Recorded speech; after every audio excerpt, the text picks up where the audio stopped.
Hey, how about some tricky riddles that will put your brain to work? Ready? How fast can you solve this one?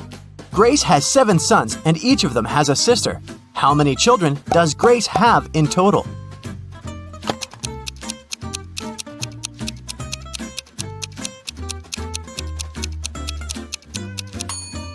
The answer is 8. I bet all the sons have the same sister, so 7 sons plus 1 sister equals 8 children. Stephen's family was away this weekend, but he was found unconscious outside his mansion. Investigators had 3 main suspects. All of them were in the house when it happened. The first person was Maya, but she claimed to be innocent. "I was cleaning the house in the morning and I took a nap in the afternoon," she told the investigators. John, the butler, said, "I was told to check the food inventory in the afternoon." And the last person to be interrogated was James, the driver. He claimed he'd been far away from the house that day. "I was driving the boss's children to a garden party." Which of these people do you think is guilty?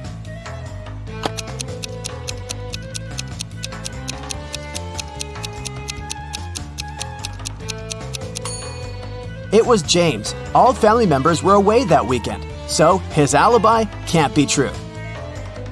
What English word has the same pronunciation even after you take away 2 of its 3 letters?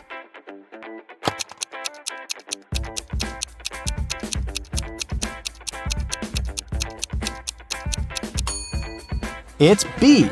Phew, that one took some work. Look at these images and try to guess what's wrong.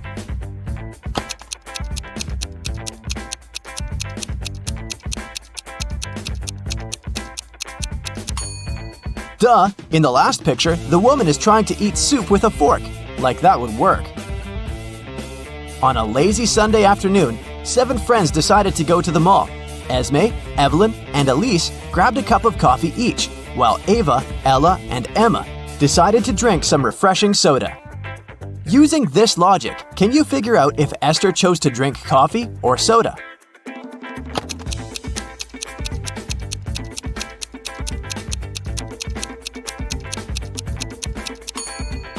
Esther is drinking coffee. The secret is in the girl's name. Esme, Evelyn, Elise, and Esther all have 2 letters E in their names, just like the word coffee. There were 4 pears in the basket and 4 people in the room. Each person took 1 pear. In the end, there was still 1 pear left in the basket. How is that possible?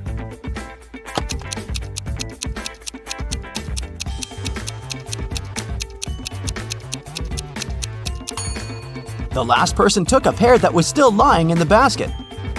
Mary's birthday was coming up and she decided to treat herself to a relaxing day at the spa. During a massage, Mary dozed off. When she woke up, the money she had in her purse was missing. Oh no! Mary had 3 suspects. The cashier, Erica, claimed, "I was having lunch in the back." Catherine, the masseuse, said, "I went to the back of the store to get some extra oil." The last person was Monica. She was another customer. She said she hadn't seen anything and had just been waiting for her appointment. Can you tell which one is the culprit?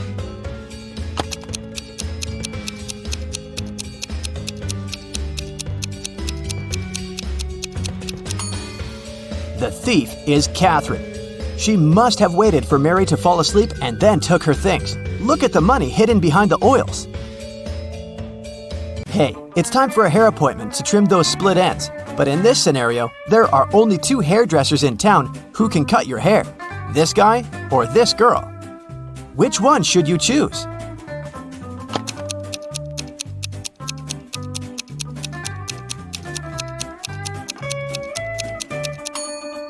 The girl, of course. If there are only 2 hairdressers in town, that means they cut each other's hair. And judging by the haircut the guy gave the girl, it looks like he doesn't really know what he's doing. If a rooster lays an egg on top of this cabin, in which direction will it roll?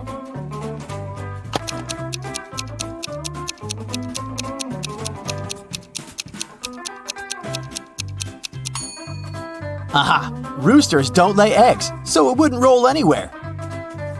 The shopkeeper of an expensive skincare store called the police because someone had robbed his business. He didn't notice the culprit, but according to the security camera footage, there were 3 customers in the store at the time of the robbery. Police officers questioned each of them. Michael said he'd been buying some stuff for his pets. The second suspect, Kayla, was looking for ointments and some aloe vera gel. The last person, Rachel, told the interrogators she'd been busy looking for lotions. Can you tell who's lying?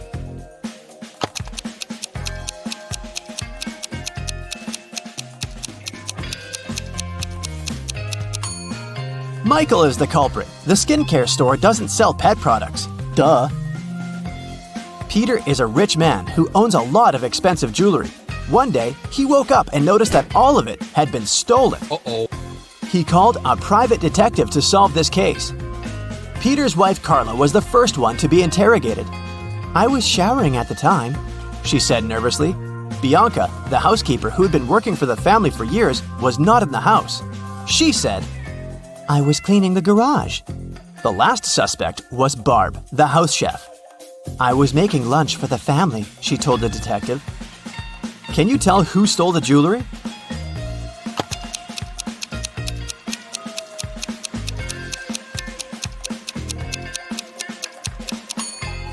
It was Barb, of course.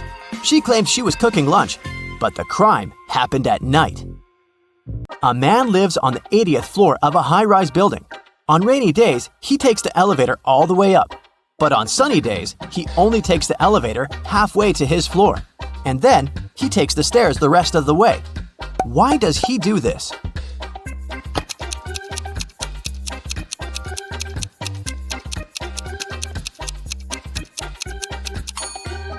Well, my friends, it so happens that the man is short. Normally, he can only reach the 40th floor button. But on rainy days, he manages to push the 80th floor button with the help of his umbrella handle. Genius, huh? On a rainy day, Miranda decided to work from home. At one point, she went to the bathroom. But when she got back, she noticed that her cell phone and money had been stolen right in her own house during the day. There were 3 people in the house at the time. Her sister Beth claimed it wasn't her. "I was still asleep at the time because I'd gone to bed late yesterday." Her other sister Anna said she'd been taking a stroll in the garden when it had happened. "I was watching the night-scented orchid bloom." And lastly, there was Josh, Miranda's boyfriend. "I've just got home for lunch," he said. What do you think? Which of these 3 suspects stole Miranda's money and cell phone?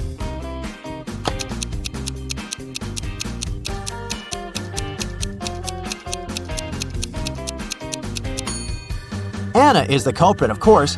Night-scented orchids only bloom at night, so she probably sneaked in and grabbed Miranda's things while the girl was away. A farmer rode into the village on Monday. He stayed in the village for 4 days and rode out on Monday. How is that possible?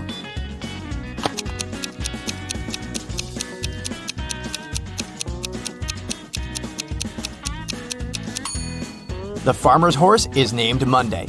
I bet you didn't guess this one, did you?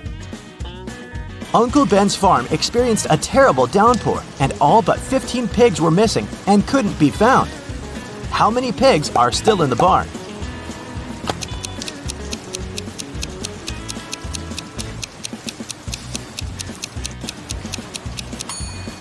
If you said 15, you got it right. So, there are 3 important rooms in a house. The first one is a library full of rare books. The second room stores piles of money and gold. And the third room has boxes full of expensive jewelry in it. In case of a fire emergency, in which room will the police try to extinguish the fire first?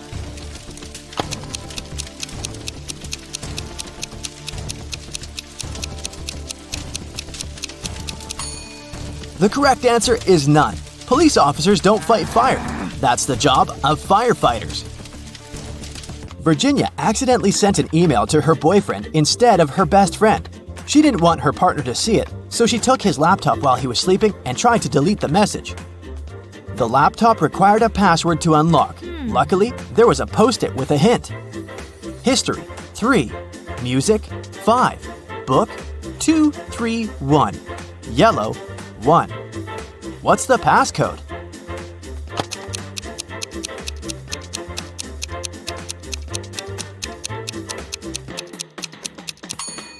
Each number indicated the letter Virginia had to select in the corresponding word. The third letter in history is S. The 5th letter in music is C. The second, third, and first letters in book are O, O, and B, and the first letter in yellow is Y. The password is Scooby. That's all for today, folks. Hope your brain is good and functioning after all these sharp riddles. See you next time! The royal family of Ravania were going to visit the city during their world trip, and, of course, they were all bringing their precious crowns with them. They asked the mayor of the city to take special precautions. Thank you. So, he placed the crowns in a safe in a hidden room in his office, guarded by a couple of security officers. However, the next morning, when the mayor came to check on the crowns to report to the royal family that they were safe, he started panicking. Can you guess why?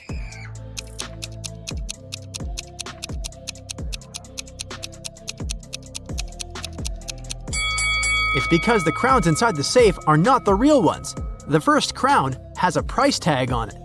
The second crown is broken, and one of the gemstones on the third crown is missing. Oh no! That wouldn't happen if it was the real thing. The mayor wanted to make sure that whoever had stolen the crowns was caught. He also hoped the police would find them before the media learned about what had happened. And the only person who could help him was Detective Zelda. So, he immediately called her. The detective arrived at his office and inspected the secret room. She noticed something that might help her with her investigation. Can you figure out what it is?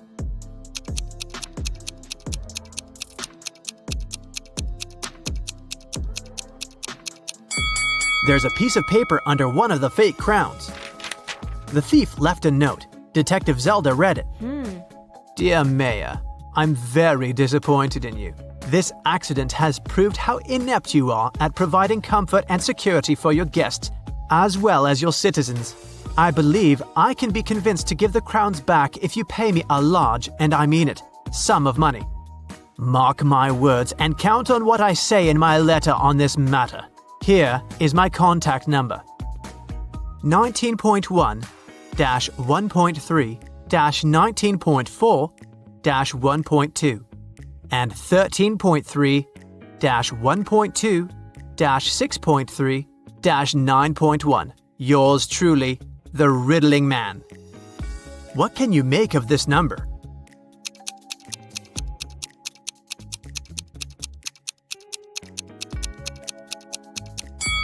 Well, the mayor thought it was a phone number. He immediately took his phone and dialed the number. But, just as Detective Zelda suspected, no one answered. In one of the last sentences of his letter, the Riddling Man underlined mark, words, count, and letter. That must be a hint. The number before the dot indicates which word you should look for in the note, and the number after the dot tells you which letter you need in that word. For example, 19.1 means you need to find the 19th word, which is comfort. The letter you need is the first one, which is C. When you do that for every number, you'll get Cafe West. Before Detective Zelda left for the cafe, she decided to check the security camera footage recorded at night. The mayor took her to the surveillance room. There were 3 different monitors, each showing the room from different angles. Detective Zelda realized only one of them was still recording live. The other 2 were showing fake images. Which recording is real and why?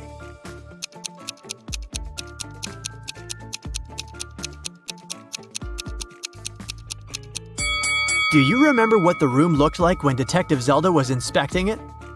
The clock certainly wasn't on this wall. It was on the opposite one, so the footage on the first monitor is fake. The footage on the second monitor isn't real also. If you look closer, you'll see a moth flying around the room, but it repeats the same movement over and over again. That's badly edited fake footage, so it makes the footage from the third monitor the real one. Oh yes! Detective Zelda rewound the footage and found the moment when the Riddling Man had broken into the room. He was covering his face, so it was impossible to tell what he looked like.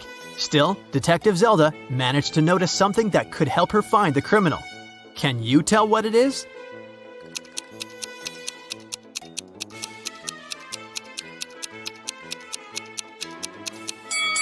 If you look at the lower left corner, you'll see someone walk into the room and leave it quickly while the riddling man is stealing the crowns.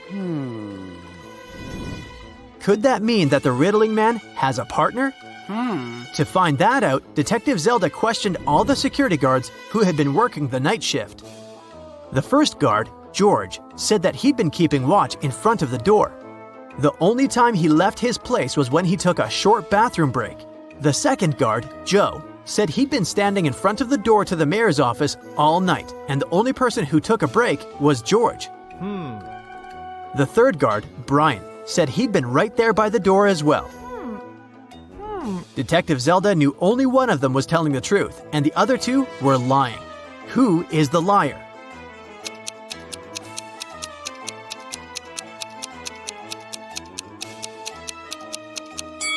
Do you remember what the shoes of the man who entered the room looked like? White sneakers, and that's what Brian is wearing. So he's lying. And since Joe didn't mention that Brian had left his place, he's a liar too. George is the only one who's telling the truth. Ciao. Brian and Joe immediately started begging Zelda. "We can't end up in jail. We promised we didn't steal anything. You have to believe us," Detective Zelda asked. "Then why did you lie?" They said that they had heard some noise coming from the room while George was away. They decided that Brian would check the room and Joe would keep watch. When Brian saw someone in the room, he got scared and ran out of there. He told Joe that he would rather lose his job than have something bad happen to him. As for Joe, he lied because Brian was his best friend, and he didn't want him to get fired. And since they never saw anyone enter or exit the room, they thought they were imagining things. After all, they were very tired. What do you think Zelda can do to check if the guards are telling the truth?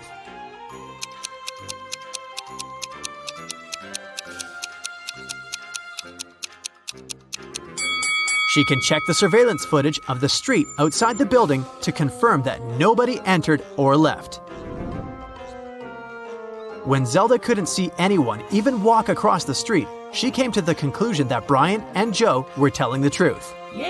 The detective decided to check the secret room once again to figure out how the riddling man had gotten inside. Sometime later, she managed to spot another hidden door. Can you see it too?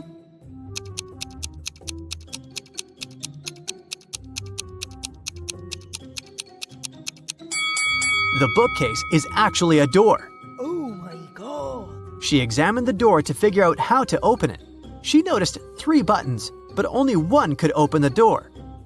If Zelda pressed the wrong button, the door would get locked for good, and she would not be able to figure out where it led. Which button should she press?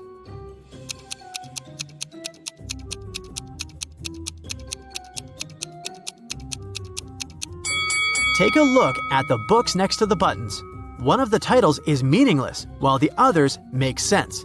That must be an anagram, a word or phrase formed by rearranging the letters of another. When you rearrange the letters in the title, you'll get the second button. Detective Zelda pressed it, and the bookcase door opened. The woman saw a narrow hallway with stairs leading down. She took a step, and the door closed behind her back. She tried to force it open, but it wouldn't move.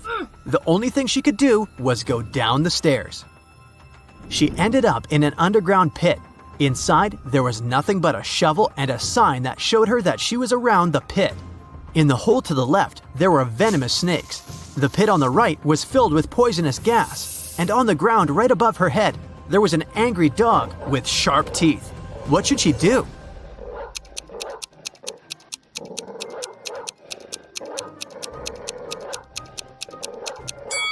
She should dig upwards. She needs to listen to the sounds the dog makes and wait for the animal to fall asleep. Then she should walk quietly past it. That must be how the riddling man entered and left the room. Detective Zelda didn't want to waste any more time, so she headed to Cafe West. A guy sitting at the table in the corner caught her eye. He looked suspicious. When Detective Zelda started walking towards him, he quickly wrote something on the newspaper he'd been reading. Then he ran away through the back door. Detective Zelda tried to catch him, but failed. She checked the paper and found another note. It said, You're not the mayor, but I'll give him one last chance. It looks like you work for him, so bring me $20 million in cash. We can meet at the building that has the most stories in 2 hours. What building does the riddling man mean?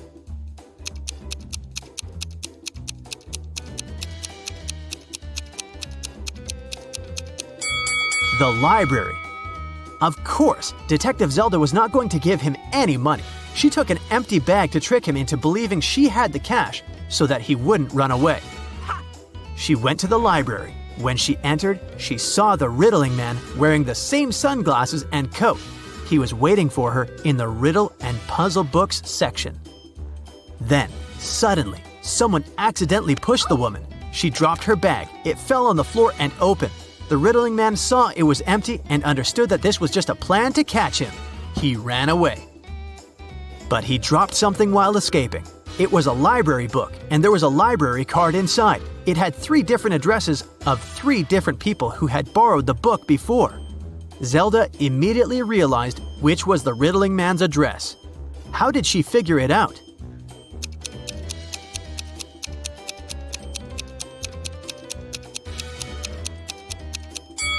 Remember the note the riddling man wrote to her at the cafe? The first address is written by the same person. Detective Zelda had 2 police officers break into the riddling man's apartment. They found the crowns, but the criminal was gone. For some reason, Detective Zelda felt that she would see the riddling man again. Aha! Today, Peter and Zach's dream has come true. They've bought a trailer. Now they're ready to begin their long-planned journey through mystical places all over the country to make their vlog. But first, they need to pack. There are 3 boxes, but the guys can only take one of them. Which box should they choose?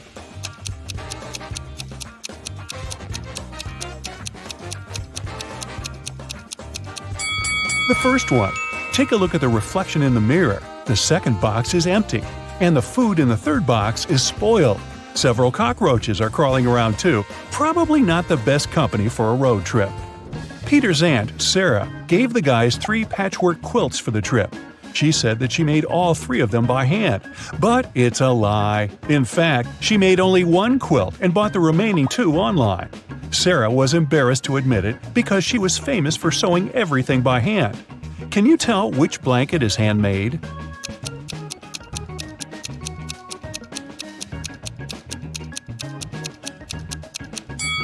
The third one. Look at this piece of fabric. It's identical to Sarah's skirt. She sewed these 2 items using the same material. Finally, Zach and Peter hit the road. They headed for the first spot. It was an abandoned library on a hill. Subscribers told the guys many ghost stories about this place. But our vloggers were skeptical and wanted to explore the building on their own. They walked around the library, recording videos and taking Polaroid pics. But they didn't meet any ghosts. When they returned to the trailer and looked through the pictures, they freaked out and locked all the doors. They left this creepy place as soon as possible. What scared them so much?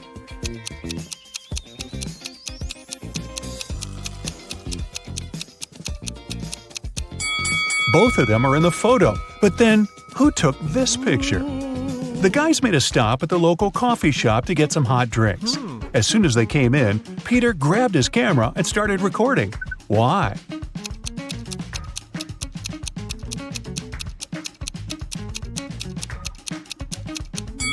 Here's a ghost. The guys ordered sandwiches, but the barista, Fiona, had to prepare online orders first. So she asked the guys to wait for their food for a while. Fiona cut 1 loaf of bread into 4 pieces in 12 seconds. How much time does she need to cut the same loaf of bread into 5 pieces?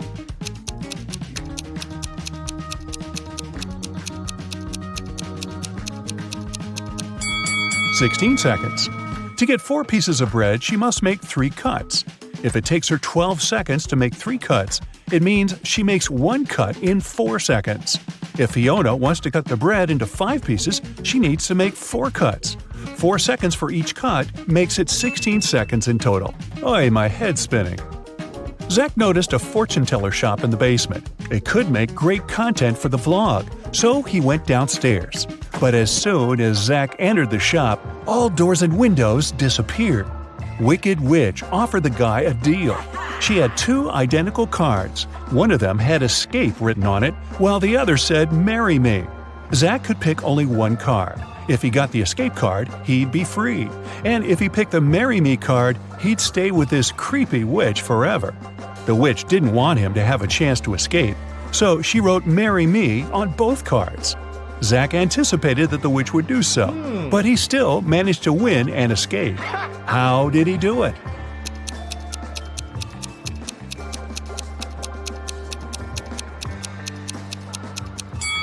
He picked a card and dropped it in the fireplace, saying it was an accident. The witch had to reveal the remaining card that said marry me. According to the rules, there had to be 2 different cards. So the witch had nothing to do but agree that the card Zach had picked and burned must have been the escape card. Peter and Zach continue their journey. In the evening, the guys saw these 3 hitchhikers not far from a bus stop. They could only pick up one person. Who should they choose?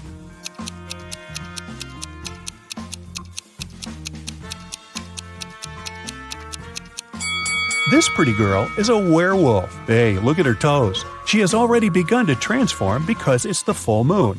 And this harmless-looking elderly lady is a runaway criminal. Take a look at the poster hanging at the bus stop. It's her portrait. As for the guy, he looks pretty harmless. Yeah, his clothes are indeed stained with something red, but that's just some paint because he's an artist. Look, there are art supplies in his backpack. The artist, whose name was George, told the guys about another interesting, mysterious place. The locals called it the Haunted House. 1 week ago, George heard strange screams coming from inside. He went to check the house. A minute later, he ran away screaming. What scared him so much?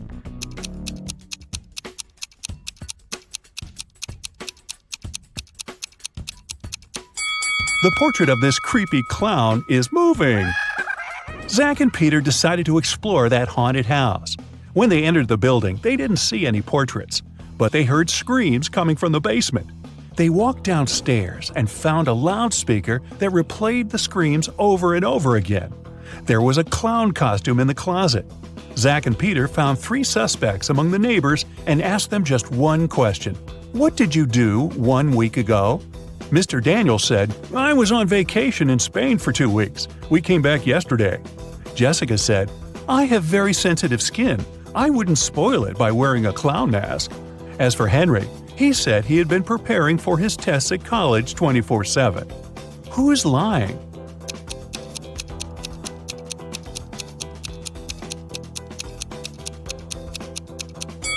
Jessica.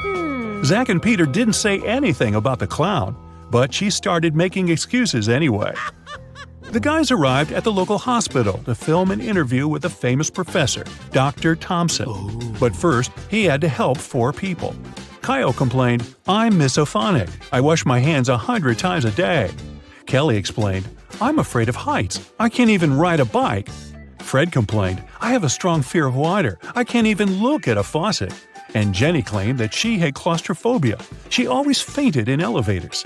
Dr. Thompson knew for sure that only one of these people told the truth. Can you tell who?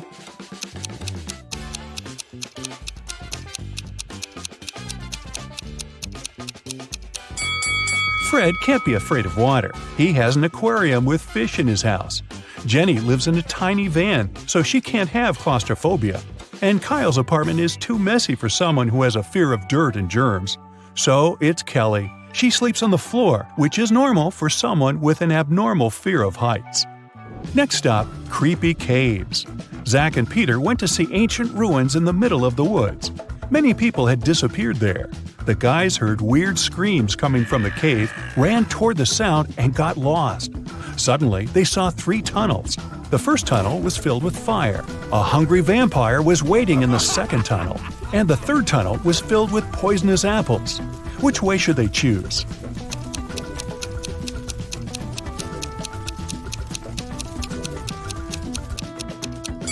The third tunnel is safe. The guys don't have to eat those apples. After their epic adventure in the cave, Zach and Peter went to the supermarket to buy some groceries. I'm guessing the apples made them hungry. Can you see a ghost in this room?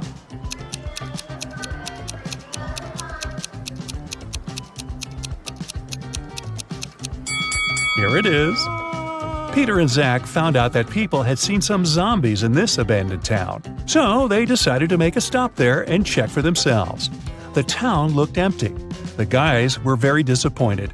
But suddenly, a crowd of hungry zombies popped out of nowhere and started chasing them. The guys ran into a hospital and locked the door. Zombies began breaking the door down. Luckily, a helicopter with a rescue team arrived quickly. It was going to land on the roof. Zach and Peter needed to get there as soon as possible. Help them find the shortest way.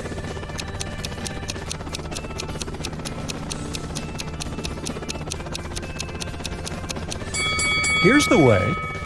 After saving the guys, the rescue team invited Peter and Zach to go skydiving together. They agreed and put on parachutes. They took this picture inside the plane right before the jump. Can you tell which of these people is in danger?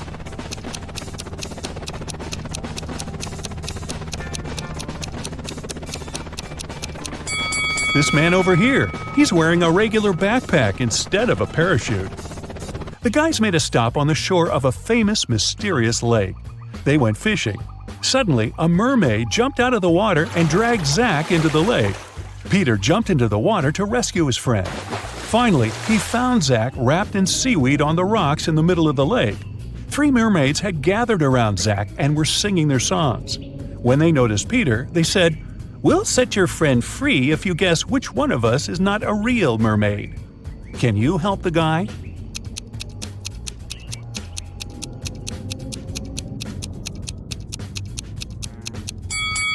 This lady over there, her tail isn't real. Sometime later, Peter's aunt, Sarah, called them. She was very upset. She found out that she had left her diamond ring in the guy's trailer. Peter found the ring and said, "No worries, we're going to send it back to you." But there was a problem. If he sent it by post without locking the box, the ring would be stolen. Both Peter and Sarah had some locks, but neither of them had the key that would open the lock of the other. Still, they managed to make it work and Sarah got her ring back. How did they do it?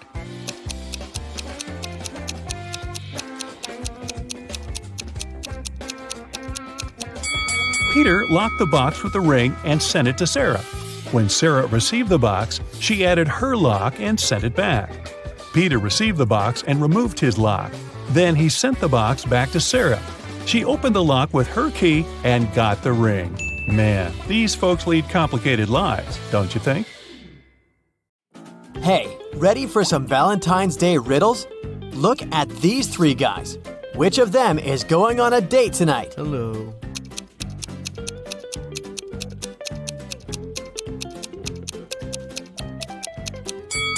It must be this one. He has a little wrapped present, probably for his date. Now let's peek inside a restaurant.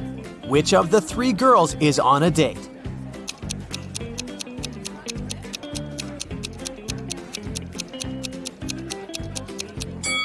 It's this one. Look, there are roses and 2 sets of dishes on the table. So she's not alone, and it's something romantic. My money is on her.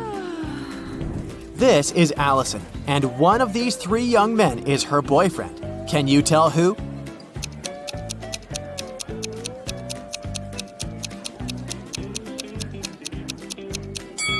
It's this one. Look, they have matching tattoos. Take a look at these 2 proposals. Which one of them is fake?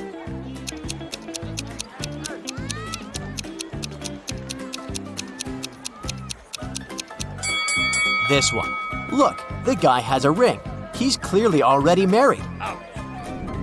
It was Friday evening, and Mark was waiting for his girlfriend to get back from work. He prepared dinner and was about to propose. His girlfriend came back home with flowers. Do you think she was on a date with someone?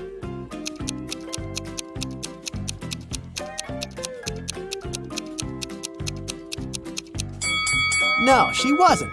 Look outside. The same flowers grow in their garden. She just picked some before entering the house. On Valentine's Day, Annika found a love note on her desk. Unfortunately, the note wasn't signed, but she had 3 suspects. So she asked each of them if they had written her a note. Dylan said, "I was busy finishing my math homework before class." Connor said, I was hanging out with my buddies outside. And Luke said, I was in the bathroom and I just returned. Who wrote Annika the letter?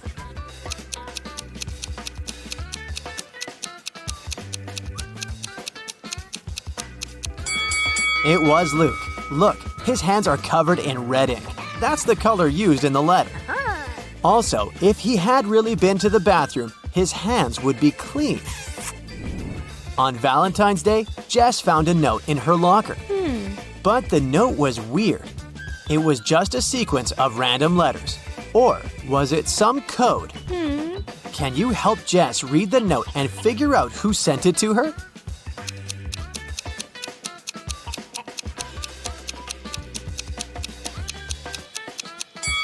Of course it's a code. Look, there are 5 groups of letters with 5 letters in each group. Let's put them into a 5x5 table. And now, we need to read this vertically, column by column. Will you go out with me, Colton? So where's that Colton? Michelle was hosting a Valentine's Day party. She invited all her school friends, and everyone was allowed to bring a +1. Either their significant other or a single friend. In the middle of the party, she noticed that her cousin was in the garden talking to some girl, but it was dark and she couldn't tell which girl it was. She just saw that the girl had long hair. When her cousin returned, she knew immediately who he was interested in. Here are 3 girls with long hair. Who was outside with Michelle's cousin?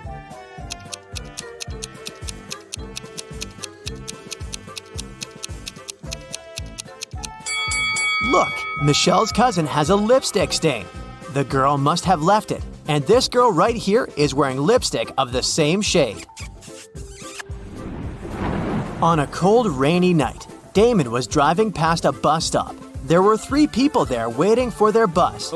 An elderly lady who looked sick, a doctor who had saved many lives, and Addison, a girl Damon had a crush on for years. Unfortunately, there was only room for one more person in his car. What should Damon do?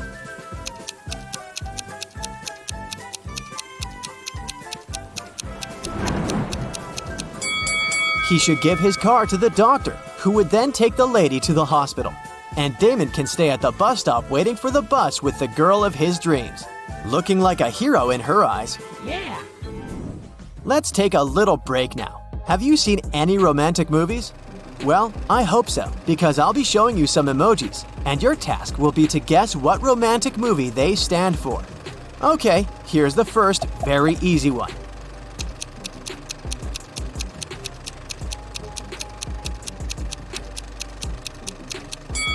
Of course, that's Titanic. Here's the next one. Nothing much, but it should be clear. Do you know this movie?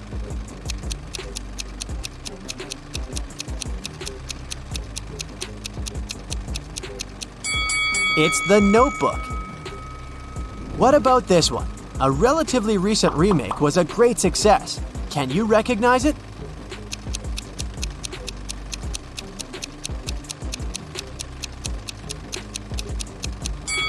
It's A Star Is Born. Here's the next one. Do you think you can guess it right?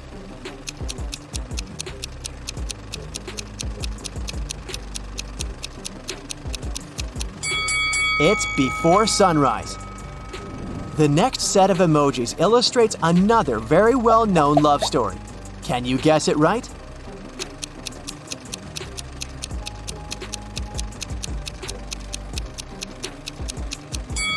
It's La La Land, of course. Here's the last one. It's an oldie but a goodie. What do you think?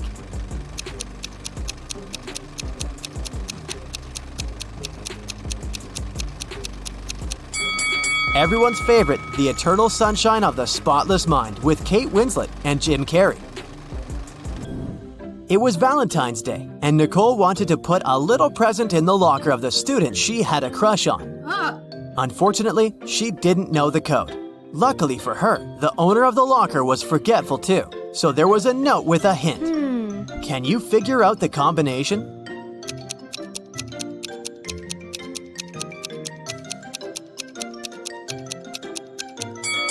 Each number is the number of lines in the respective letter. There is just one line in I, 4 lines in M, 3 in H, and 2 in T. So, following the same logic, there are 4 lines in E, 2 in L, 2 in V, and 3 in Z. So the combination is 4, 2, 2, 3. Okay, here's another code for you to crack. This time, you need to help Eric. He wants to get his wife a nice Valentine's Day gift, but he is absolutely clueless about what she wants. So, the plan is to break into her computer, check her shopping cart, and get something from there. The problem is that the computer requires a passcode, and the man doesn't know it. Luckily, there's a note on the desk, so he types in 6198. But the passcode is wrong. Can you figure out what the correct passcode is?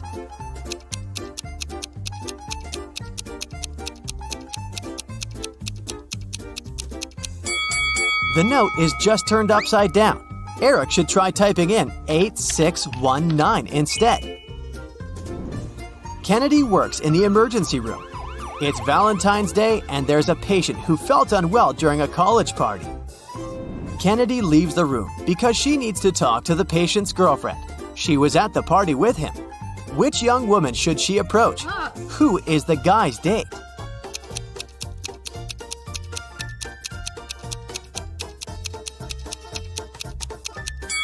Keep in mind that the couple was at a party, so they must be dressed nicely.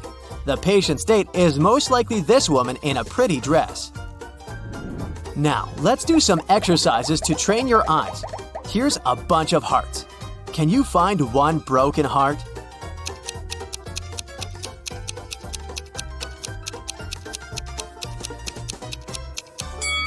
Yes, here it is. Good job. The task is similar, but not quite. Now there are many hearts and a few broken hearts. How many broken hearts are there?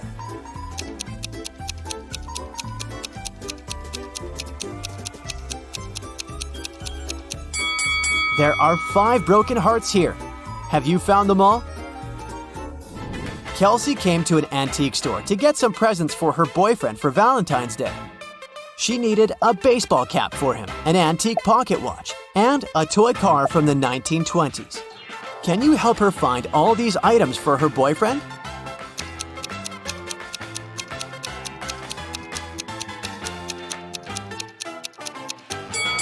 Here's the cap, here's the watch, and here's the car. Have you spotted them all? Mark, the boyfriend, is getting presents for Kelsey in the same antique store. He needs to find a pretty cup, an antique mirror, and a beautiful photo album. He needs some help too, so keep your eyes wide open. Do you see all these items?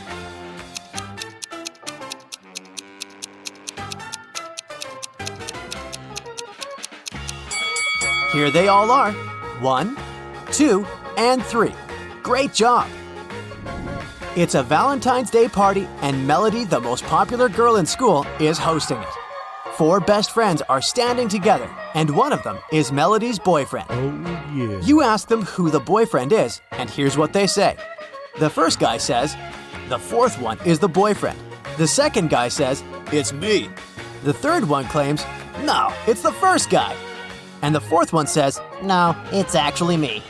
if only the boyfriend tells the truth and the other guys lie, who is Melody's boyfriend?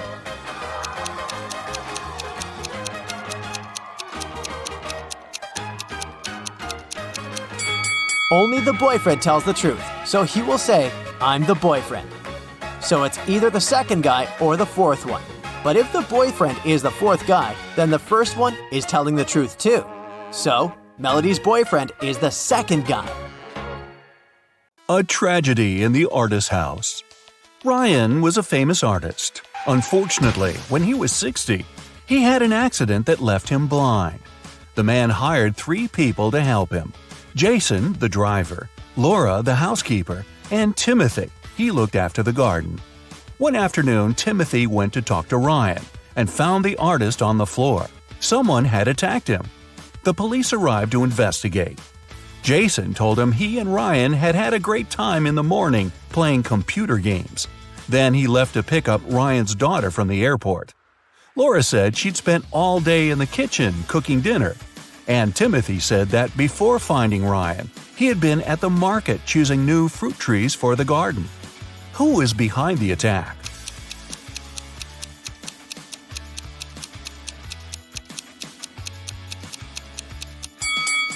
It was Jason. Ryan was blind and couldn't play computer games. Bizarre guests. When Melissa was traveling around Europe, she met several girls who were from the same city as her. They got along very well. When all of them returned from the trip, Melissa decided to organize a get-together and invited them to her house. The girls came with a big cake and lots of colorful balloons. But even before they touched the food or drinks, Melissa felt dizzy and lost consciousness. When the girl recovered, she was having a splitting headache. There was nobody around, and all her money and other valuables were missing. Melissa looked at the photos taken before she fainted. After examining them for a couple of minutes, she understood what had happened. Can you figure it out?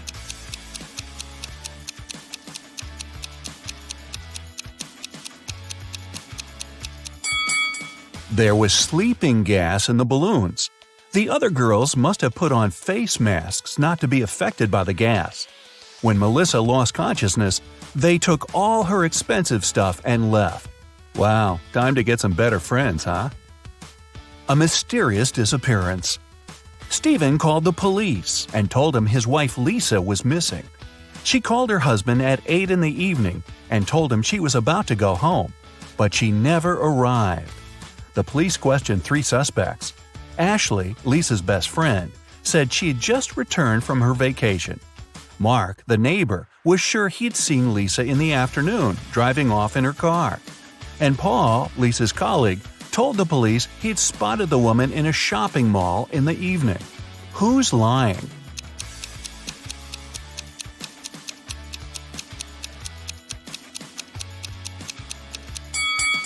Paul knows something about Lisa's whereabouts. The woman wasn't in the shopping mall that night. She was at a movie theater. A call to the police. Amanda was going through a deserted park when someone hit her on the head. When she recovered, her bag, along with her phone, money, and documents, were gone. There were no people around but for one elderly lady. Amanda rushed toward her, explained the situation, and asked to call the police. The lady told her not to worry and started to press 911 on her phone. After talking for a minute, she said, "They're going to be here in no time." As soon as Amanda heard these words, she sprinted off. Why?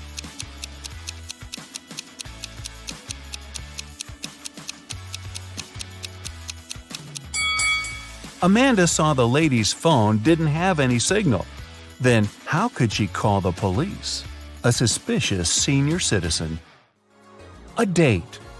Betty was on cloud 9 after 2 guys asked her out. But she felt she couldn't give hope to both of them. She had to choose one. Stephen was her secret crush. From a rich family, handsome and smart. She'd been dreaming about him for a year. John was a good guy too. She knew for sure he was kind and funny. The girl was at a loss. Which one should she pick? Any ideas?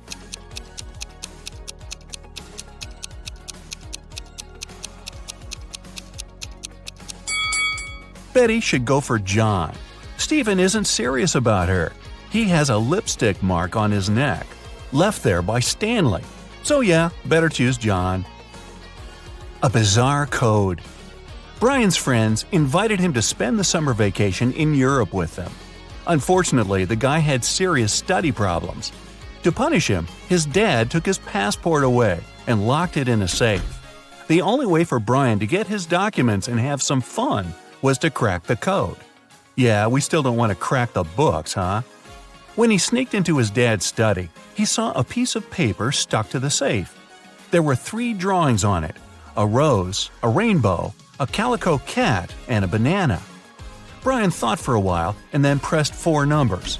The code was correct and the safe opened. Which numbers were they?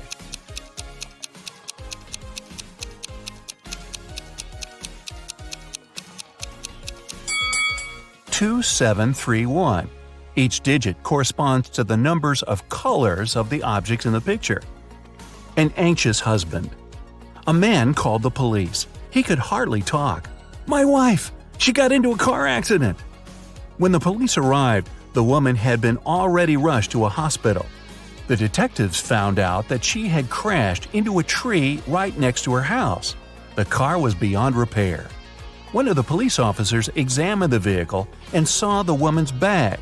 Inside, he found her driver's license and car keys, some money and bank cards, a notebook and her passport. After that, the husband was immediately arrested. Why?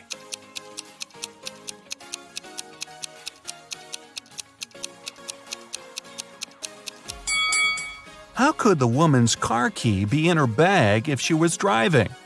That's a good question. Find the thief. Detective Lawrence was walking along the street when he heard someone screaming. He rushed over there and saw a teenager crying. What happened? "I was talking to my friend when someone grabbed my phone and pushed me to the ground. When I came to my senses, there was no one around, but I saw that cafe's door closing." The detective entered the cafe the girl was talking about and looked around. There were 5 people inside. All of them seemed to be rather decent. Can you figure out who's the criminal?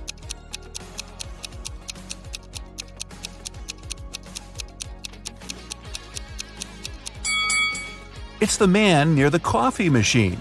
His drink is still steaming. It means he just bought it. A crime in the neighborhood. One day, Mr. Martin called the police. His car was stolen right from the street outside his house. The detective questioned 3 suspects. Eric, a teenager who lived next door, said he had been at school and had seen nothing suspicious. Amy, a young artist renting a house across the street, had been too engrossed in her work to pay attention to her surroundings. But Mr. Brandon, an elderly man whose house was next to Amy's, accused Eric of taking the car. Mr. Brandon was having his breakfast when he saw the teenager get into the vehicle and drive off. Strangely, after his words, the police officers arrested the elderly man. Why?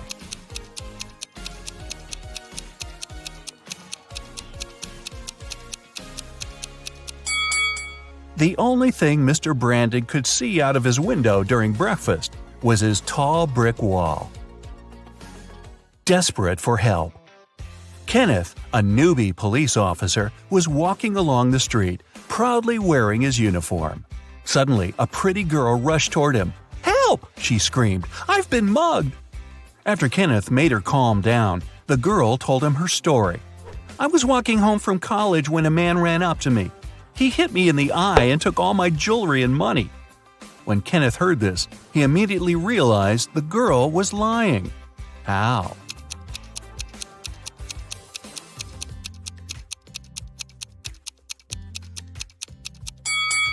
The girl was wearing glasses. If the criminal had hit her in the eye, her glasses would have been shattered. A runaway wife. Sharon's husband was a wealthy businessman. He never had time for his wife. One day, the young woman had enough. She took some money and ran away. She knew it wouldn't be difficult for her husband to find her. That's why she tried to be as discreet as possible. The next hotel where she checked in was good, but nothing special. She hardly had enough time to unpack her things when someone knocked on the door. The man said he was from the reception. But when Sharon opened the door, she realized her husband's people had found her. How did she figure it out?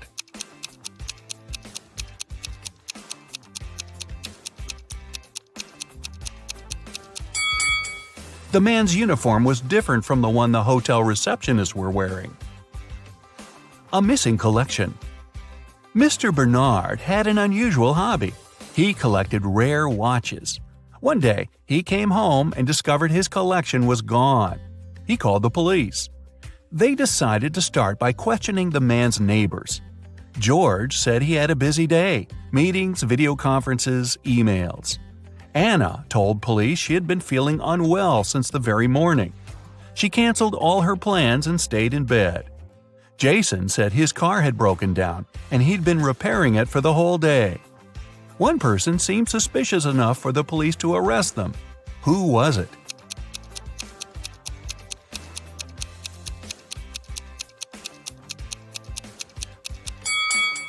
Anna was lying. Look at her, all dressed up, wearing accessories and makeup. She doesn't look like a person who has spent all day in bed. A blatant lie. A famous pop singer, Anthony Black, was attacked after his concert. He was taken to a hospital. The police questioned several of his fans. Linda was crying. "I took Anthony's autograph and couldn't wait to boast to my friends about it." Lisa said, "I asked Mr. Black to sign his photo. After I got it, I went to buy a coffee." Jason added, "Anthony was super nice and friendly. I didn't notice anything strange." The police immediately arrested the fan who seemed suspicious. Who was it?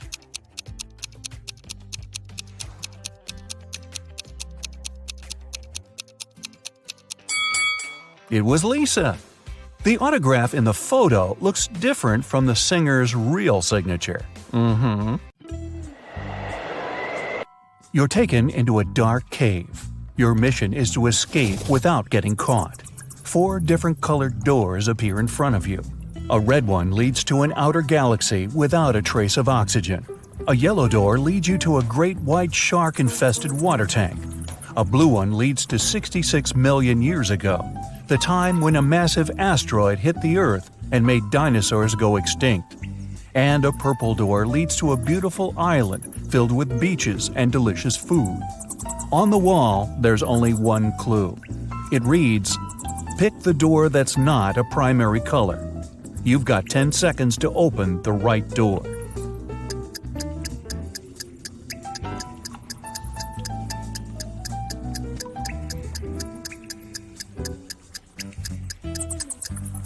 It's the purple door.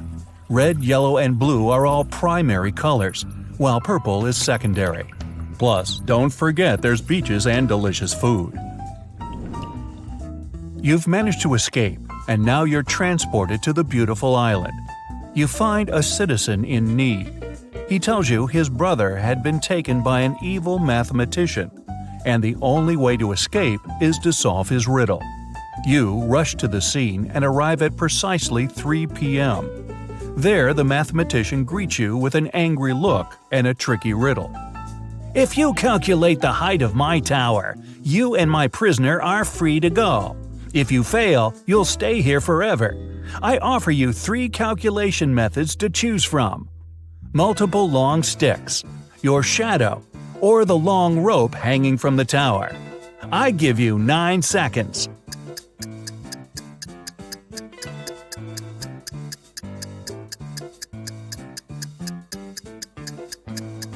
Without even knowing the measurements of the sticks or the length of the rope, even if they're the same height as the tower, you'd still not know the actual size of the building. The best option is your shadow. Knowing your height, you can compare how many times your shadow fits into the tower's shadow. Add them together, and you've just found the right answer. Now that you're safe and sound, you go to your hotel to get some rest. That's when the restaurant manager calls you for help. He left the dinner service and his staff member said everything was quiet, so they closed up early. Before shutting down the restaurant, the manager asked them to send him a photo of the deserted restaurant. This is the photo I received. Everything seems empty and it appears my staff members are truthful. But something seems off. Can you help me figure it out? You've got 8 seconds.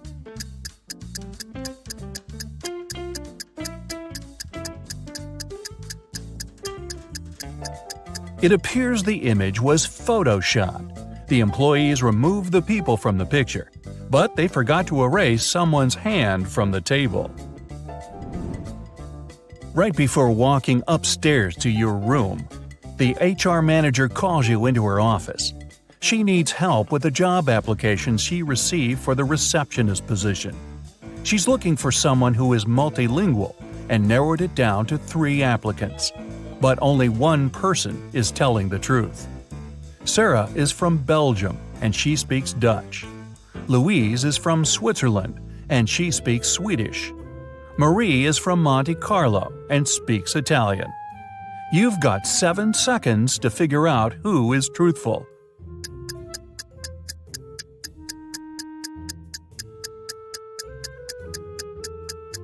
It's Sarah. In Belgium, they do speak Dutch, French, and German. In Switzerland, they mainly speak German, and in Monte Carlo, French. Time to go to your room and get some rest. But the elevator you entered is a trap. It takes you to the hotel's basement, where 3 doors appear in front of you. The first door takes you to the Amazon rainforest, with green anacondas, electric eels, and poison dart frogs. The second takes you to the Antarctic circumpolar current, the largest and most potent current globally.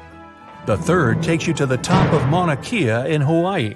It's the tallest mountain and largest volcano in the world that goes below sea level. Only one of them takes you to a safe place. Which one? You've got 6 seconds.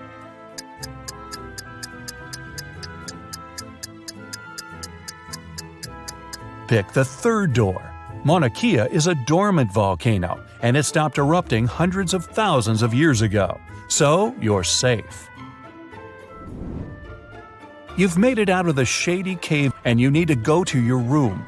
As soon as you enter, the lights go off, and you hear bars lowering to the floor and huge chains shaking.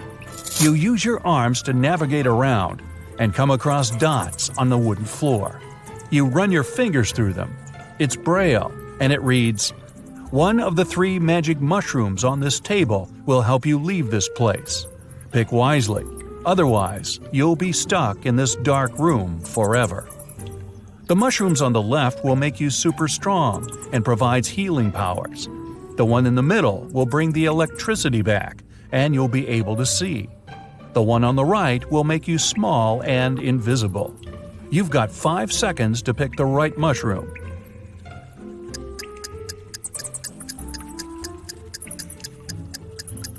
Turning the lights on won't free you, and becoming invisible doesn't mean you won't bump into walls. The best option is the strength and healing mushroom. You can bang on the walls and bars until you break them. The next day rolls around. You head into the parking lot to pick up your car, but the car seems to be locked. There's a 3-digit PIN code lock on the passenger side door. On the side of the device, you read a clue. ABC equals 123. On the ground, there's a piece of paper that reads BAD. Use the clue to find PIN code numbers. Here are your 4 seconds. The code is 214. B is the second letter, A is the first, and D is the fourth.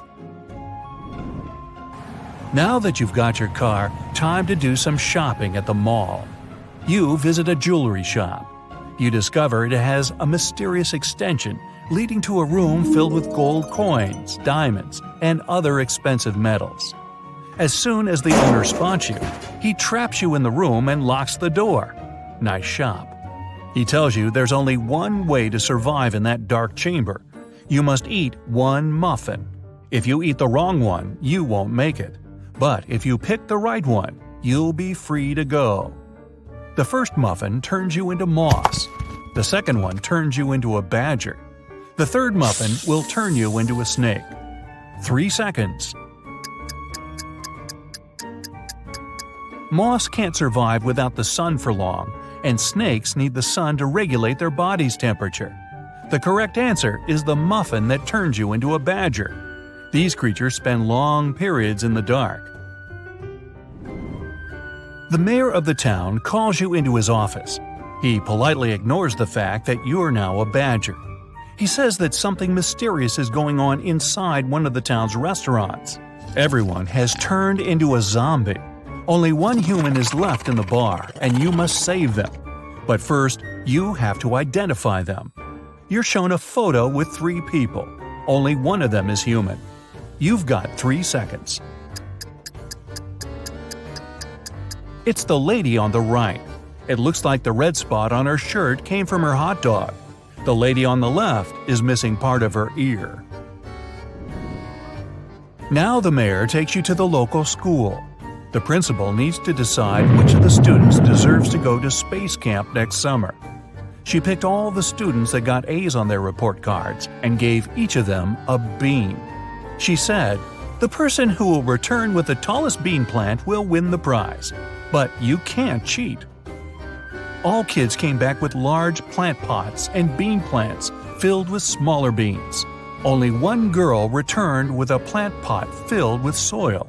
As soon as the principal saw her pot, he gave her the prize. Why? Here are your 3 seconds. The teacher gave them cold cooked beans. They couldn't have sprouted unless the students cheated. And these guys all got A's, huh? Makes you wonder. The mayor takes you with him on an investigation. A man named Martin had finished his veggie garden and invited his friends over for a party. Then his wife vanished. He called detectives, and there are 3 suspects in front of you. Steve said he was looking at the cherry tomatoes and picked one to try it. Donna said she was checking out the little squashes that had started growing. Martin said he was taking professional pictures of the flowers for his blog. You've got 2 seconds to determine who's lying. It's Martin.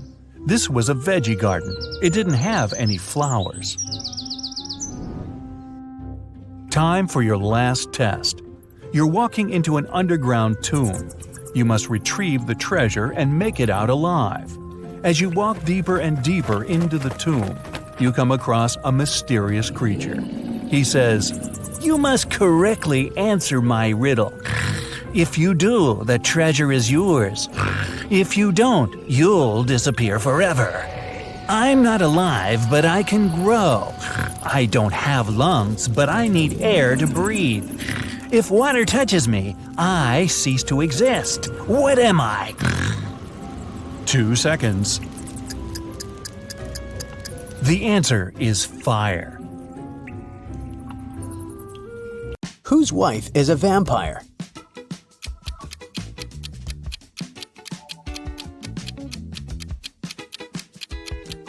This guy's wife is a vampire because she only came to the party after sunset. Whose husband is a werewolf?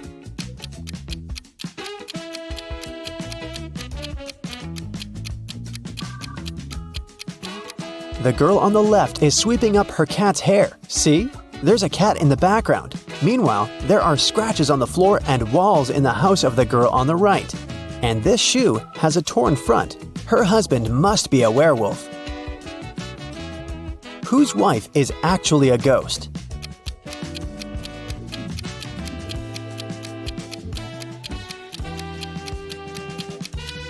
The woman on the right is wearing a ghost costume. It's Halloween. But the woman on the left is a real ghost because we can't see her legs under the sheet. Whose husband is actually a zombie?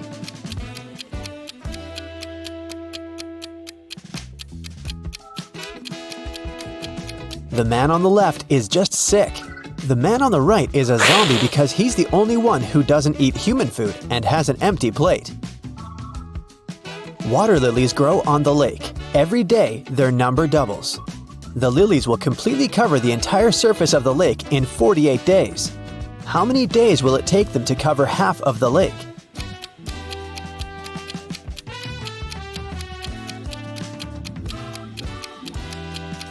47 days. You see, every day the number of the water lilies doubles. On day 48, the lake will be completely covered with lilies. It means that on day 47, there will be twice as few lilies as on day 48.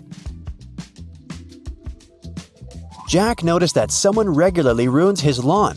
He decided to install a hidden camera and figure out who approached his house most often. After 4 days, he decided to check the footage and immediately realized who the culprit was. Can you guess who it is?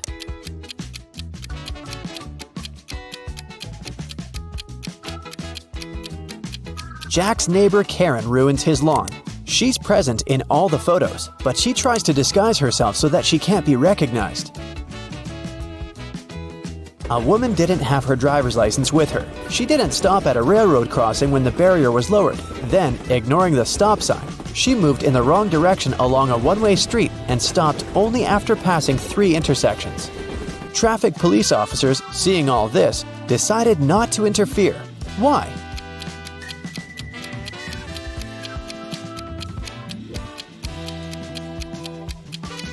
The woman first traveled by train and then walked. Mary is trying to enter an ice castle to save her friend Logan, but there's a combination lock on the gate. Luckily, there's a clue carved on the ice. Here it is. 162. One number is correct and in the right place. 842. Two numbers are correct, but in the wrong place. 526. Nothing is correct. Can you guess the code?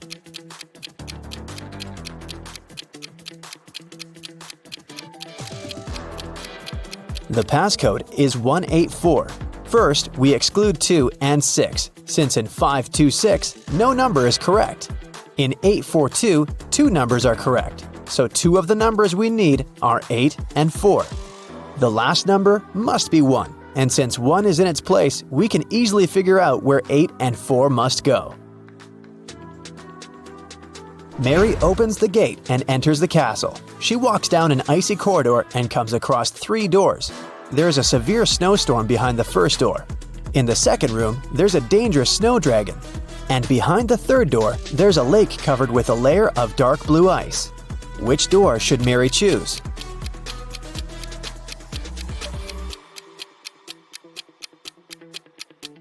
The dragon is a definite no-no. The dark blue ice is thin and unsafe. Mary is likely to just fall into the lake. The first door is the best option. Mary crosses the room and finds herself in a long corridor.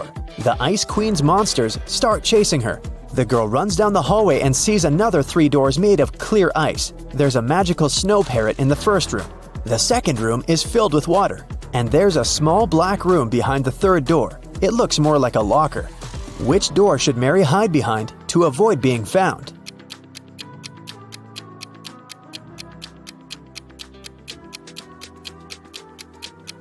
The Ice Queen's parrot behind the first door will scream when it sees Mary. The third door is a bad option because the doors are made of clear ice, so the monsters will spot her immediately. The second door is the best option. Mary swims away and finds herself in a big hall. She sees Logan, and they're about to run away together when the Ice Queen captures them in a cage. There are 3 levers next to the cage, and the Ice Queen gives Mary these hints. The first lever is going to open the cage, but they'll fall into a freezing cold underground lake. The second lever will open all the cages in the castle and release all the monsters that are inside. The third lever will open the cage, but only one person will be able to get out. What should the guys do?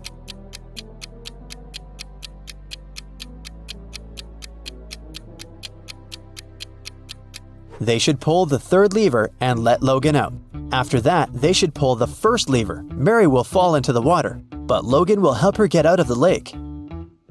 John decided to make a vegetable salad for his friends. To prepare for it, he will need 3 peppers and the same number of tomatoes. And he needs fewer cucumbers than tomatoes, but more than radishes. How many different vegetables will John use in the salad?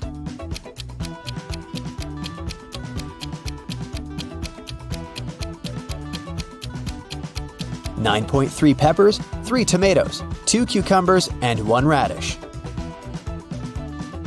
A professor went to have his lunch break, leaving 3 students in the lecture hall. When he returned, he realized that an answer sheet for an important exam had disappeared from his desk. He questioned the students. Kyle said, "10 minutes after you'd left, my mom called me and asked me to meet with her near the college building. When I returned, the sheet was already gone." Brian said, No one called Kyle. He took something from your desk and left. and Ryan said, "Brian is telling the truth. When we realized that it was an answer sheet, we ran after him outside, but he had already left." Who should the professor believe?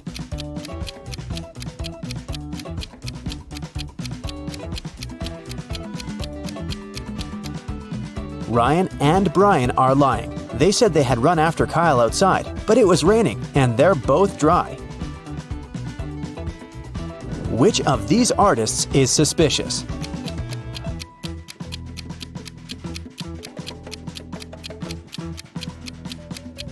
The girl on the right has been using orange paint, not red. Then why do her clothes have red stains? Who is suspicious at this party?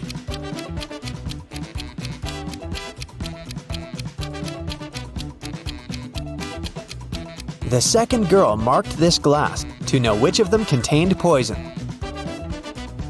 Which of these students is suspicious?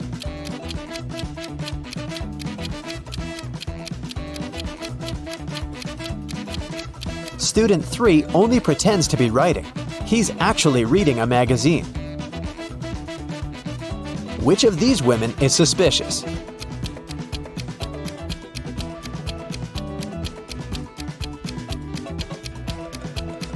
The woman on the right is only pretending to be pregnant. A prince married a simple girl and brought her to the palace. His mother, the queen, didn't like it at all. She started watching the girl and discovered that she secretly took some jewelry out of the palace and hid it in the ground under an oak tree. The queen immediately went to the prince and told him about it. The prince checked under the oak tree and actually found the jewels. His wife started begging him, "My prince, I swear, I didn't steal it for myself. I'm leaving the jewelry here so that my family can pick it up later." But the queen said, "She's lying to you. She hides the jewelry here because she wants to sell it when she runs away from the palace." Who's lying?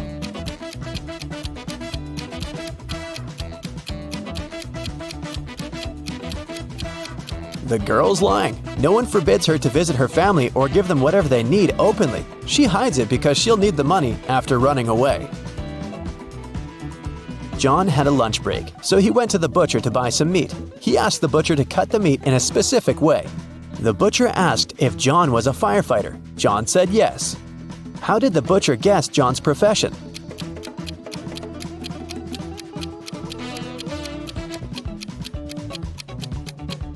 John was still wearing his uniform when he went on his lunch break.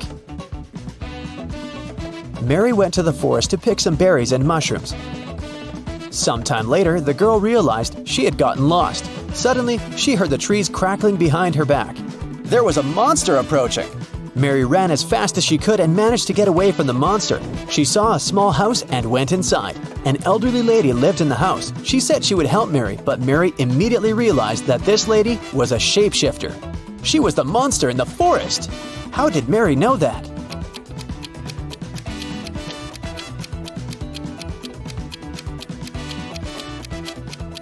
Have you noticed that the elderly woman has the same symbol on her hand as the monster had? Luckily, it turned out that the woman was not actually evil. She helped Mary to get out of the forest. The elderly lady from the forest has 3 cats: Snowball, Bella, and Lisa. They usually sleep on 3 different pillows: yellow, pink, and blue. Bella likes sleeping on the pink pillow. Snowball never chooses either pink or blue. Think about it and try to guess which pillow each of the cats sleeps on.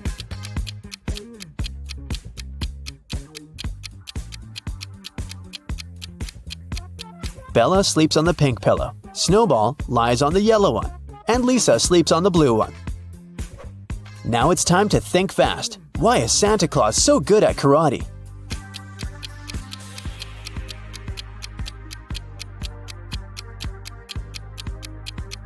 Because he has a black belt. Duh. What bear has no teeth?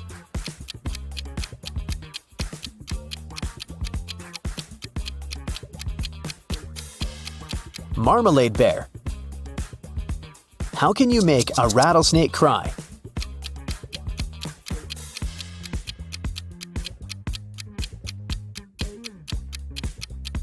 Take the rattle away. Betty has a sister, Amy. Gail is Betty's mother. Meanwhile, Dan is Gail's father and Samantha is Dan's mother. Can you figure out how Amy is related to Dan?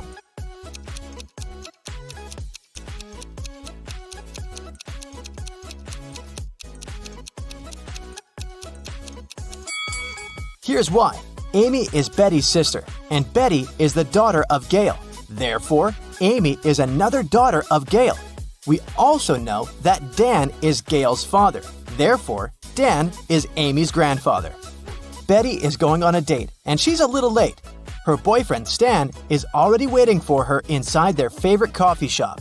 Can you find him?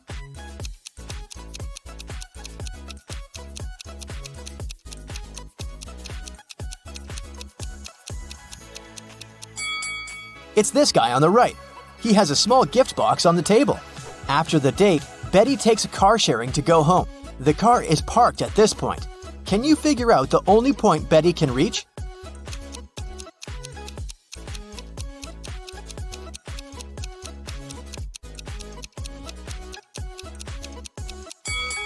If Betty takes this weird route, she can only reach point 3. One of the most popular mailing websites is facing a system error. That's why the passwords of some clients are changed. Betty writes a message to the company's representative. My password is altered. I'm not able to log in. The company replies, this time your password is distinct and it has 8 letters, out of which 2 are the same as in your previous password. Betty replies, thanks, now I can log in. Can you figure out Betty's old and new passwords?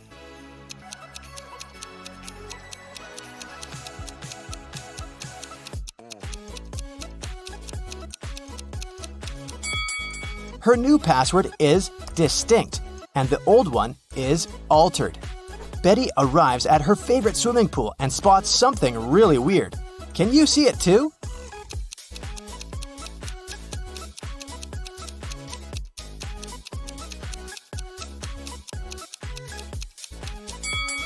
Someone swapped these guys' shadows.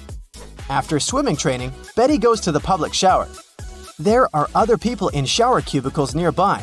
Can you spot who's unwanted here?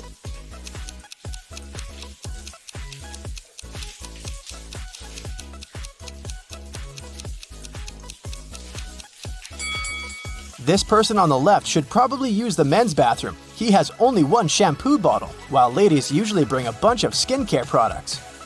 Betty meets her best friend Rob. He always tells the truth. Rob says, I have one specific whole number on my mind. It's 1, 2, or 3. You can ask me just one question, but I can only reply yes or no, or I don't know. What question will you ask to figure out the number I'm thinking about? Can you help Betty?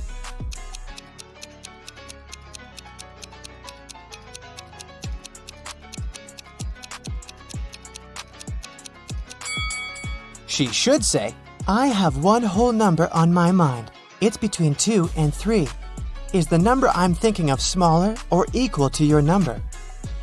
This way, if Rob replies no, then the number is 1. If he replies yes, the number is 3.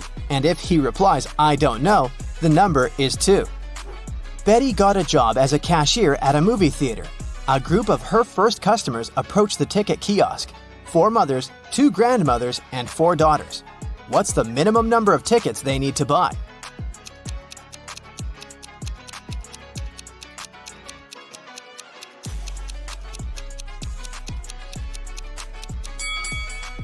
Only 6. Betty has 3 keys that open 3 different doors. How many attempts does she need to figure out the key for each door?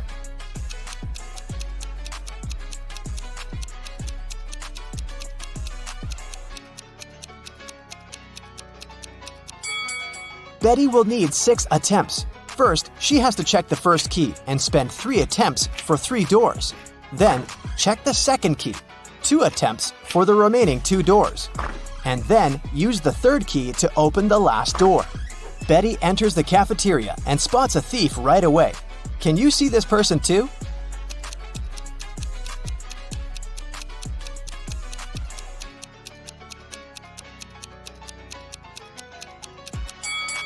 This elegant lady in the chair has a plastic detector attached to the stolen clothes.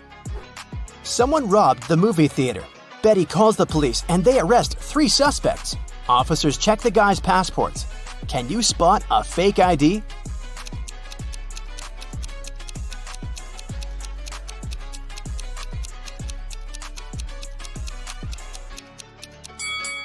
Most passport pictures have a white background, so the one in the middle is fake.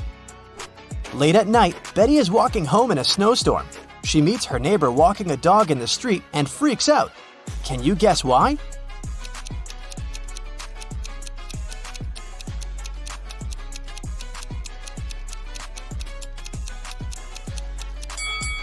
The dog leaves footprints from only 2 paws. Betty continues her walk and sees another odd thing. Can you spot it too?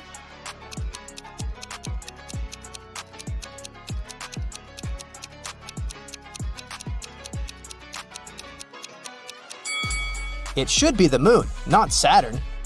Betty enters her apartment building and meets 3 neighbors in the elevator. One of them is a werewolf. Can you guess who?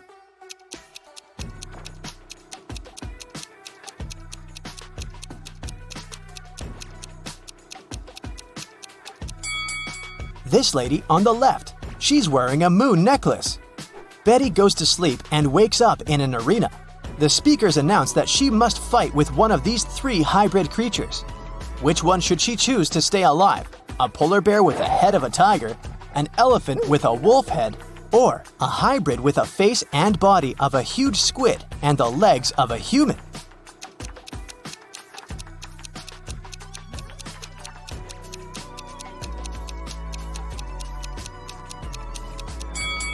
Betty should choose the 3rd hybrid.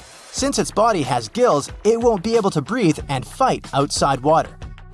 After the fight, Betty gets an invitation to meet the major investor of this competition, King Harold. She enters a big, beautiful hall and sees 6 people sitting in front of her. They're wearing the same outfit and look very similar. It's very hard to tell who's the real king here. But after a couple of minutes, Betty approaches one of them, bows, and says, "Nice to meet you, Your Majesty." How did she know who's the real king?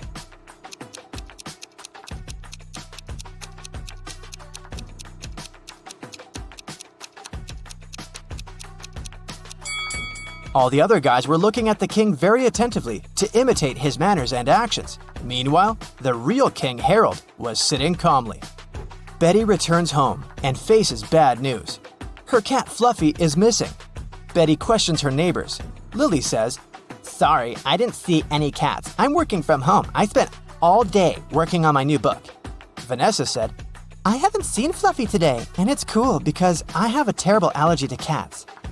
And Bob said, "I think I heard a cat meowing on the balcony a couple of hours ago." Can you guess who stole the cat?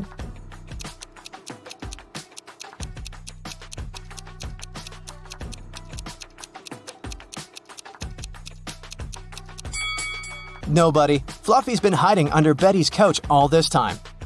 Betty's boyfriend Stan lives just a couple of blocks away from her place. Betty calls him on FaceTime and invites him over. But Stan says, "Sorry, honey, I've just got home feeling very sick. I'd rather go to bed early." Betty yelled, "Liar!" and hung up. Why?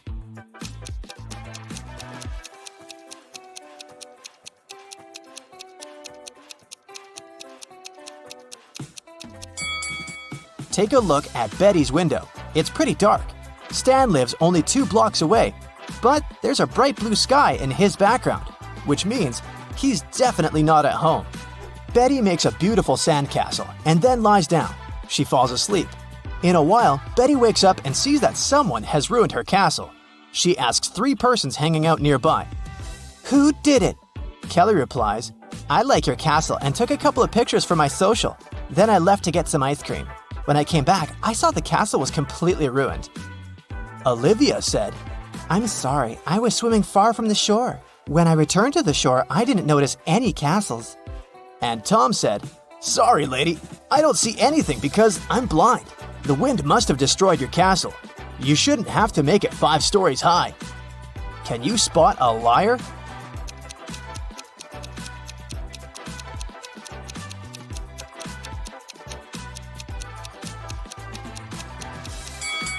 Tom is lying. He said he was blind. How did he learn the castle architecture in detail? Betty is using an app to find accommodation for her vacation.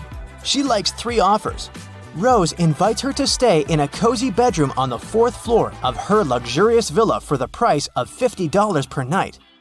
Jane is ready to host one person in a tiny guest house in her backyard for $30. And Tyler offers to rent his boat for $200 per night. Fishing equipment is included. Only one of these advertisements isn't fake. Can you guess which one?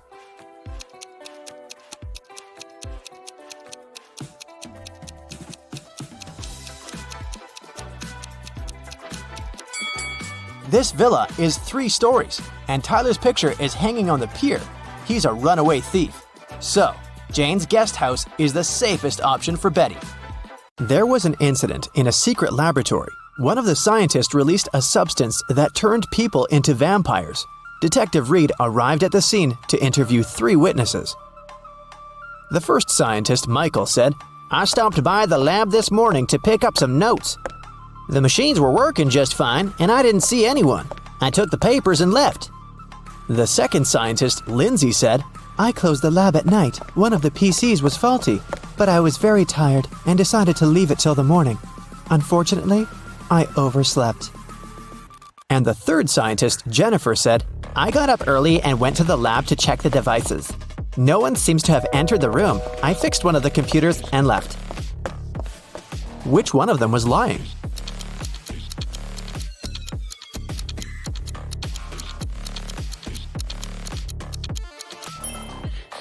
Michael is lying.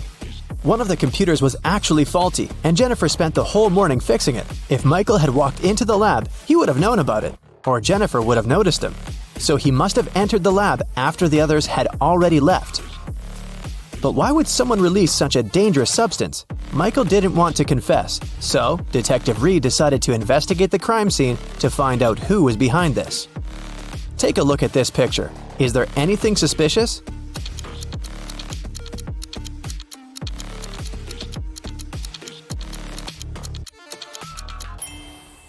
It looks like Michael dropped an ID card. And look, it doesn't belong to him. The name on the card is George Wilson. Let's ask him about the incident. Detective Reed went to Mr. Wilson's office to ask him about the incident. Oh yeah, I gave my pass to Michael, Mr. Wilson said. But that's only because I had left something in the lab. My glasses. I didn't have time, so I asked Michael to pick them up. Well, that's not a very clever excuse, but how can you prove the man is lying?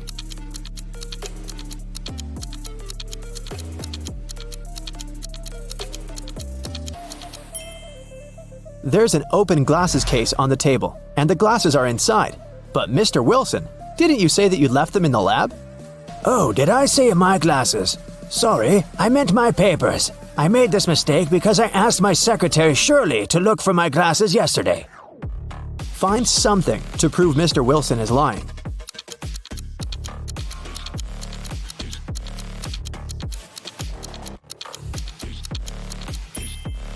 There's a calendar on Shirley's desk. Yesterday was her day off. It's marked red. Mr. Wilson is lying. Mr. Wilson was arrested, but people have already begun to turn into vampires. Can you guess who's actually a vampire?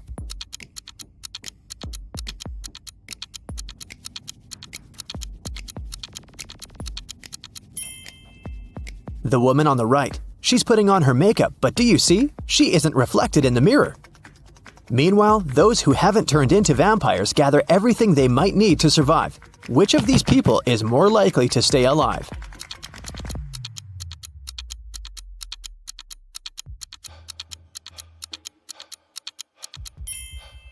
All these supplies won't protect the guy on the right from vampires. As for the girl on the left, she's stocked up on what she can to defeat the vampires. She has a higher chance of survival. Let's check out the subway. There are 2 women here. Which of them is not pregnant?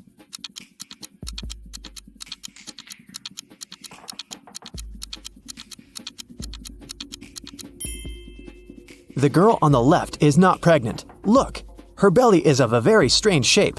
That's because she has hidden her survival supplies under her clothes. Vampires decided to throw a party. Who among those present is actually an undercover human?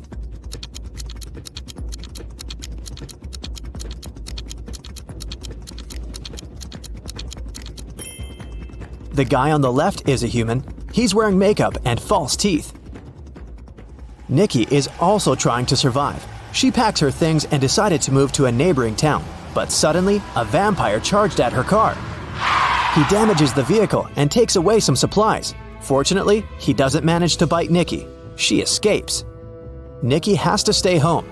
The next day, a young man knocks on her door and asks for help. Is it okay to let him in?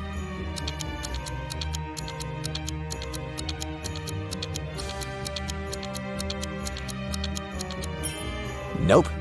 He has the same scar on his cheek like the vampire from the day before. Nikki continues to hide at home. One day, some girl starts knocking on her back door. Please help! A pack of vampires is chasing me!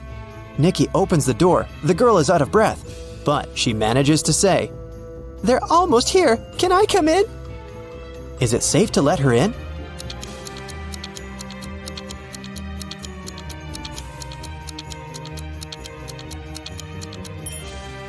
No! This girl is a vampire. Anyone in this situation would immediately run inside the house, but vampires can't come in without an invitation. Nikki was checking her house and suddenly noticed that there was someone in the attic. She approached the shadows. It was a father and daughter. Please don't kick us out. Sorry, we snuck in without permission. We've been trying to hide from the vampires. The father said, "Is it safe to let them stay?"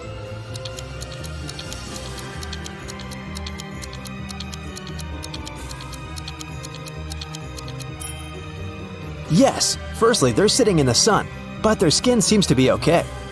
Secondly, they managed to enter the house without an invitation. That means they're humans. Nikki let them stay. Let's take a little break. Time for some quick riddles. Think fast. A vampire lived in a one-story black cottage. He had a black cat, a black fish, a black computer, a black armchair, a black desk, and a black phone. Everything was black. What color was the staircase?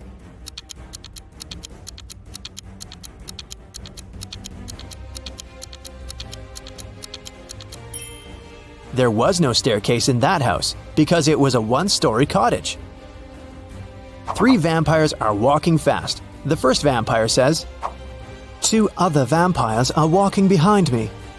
The second one says, One vampire is walking behind me, and one is walking in front of me. and the third one says, "2 vampires are walking in front of me, and 2 are walking behind me." How is that possible?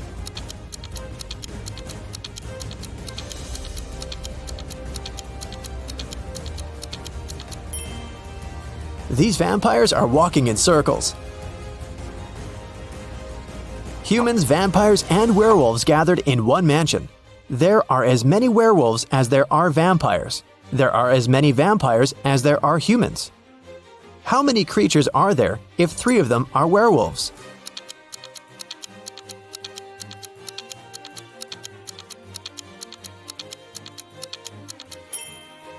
There are 9 creatures in the mansion, 3 werewolves, 3 vampires, and 3 humans. Now let's go back to Nikki and her adventures. Nikki, Peter, and his daughter Becky decided to go to another town together. It takes 2 days to get there. They drove all day until night fell. Now they have 3 options. First, they can continue driving until the morning, despite the fact that they may meet a lot of vampires along the way. Second, they can spend the night in the nearest cave with bats. And third, they can sleep in the car. Which option would be the safest for them?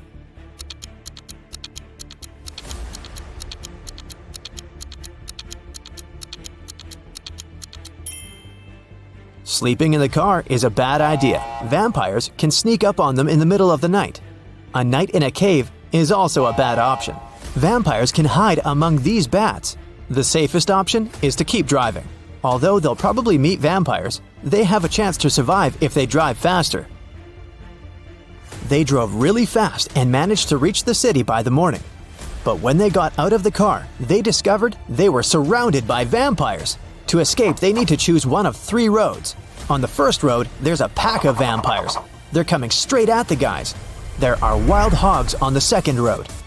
The third road leads through a dark alley with hundreds of bats. Which of these 3 ways is the safest?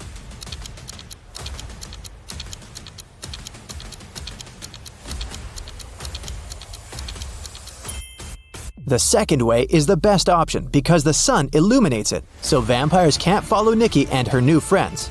Plus, these dogs don't look too unfriendly. The guys reach 3 stores. Now they need to decide which of the stores is safe to enter. Nikki, Peter, and Becky look through the windows to see what's inside. The first store is empty, but it seems to be full of traps.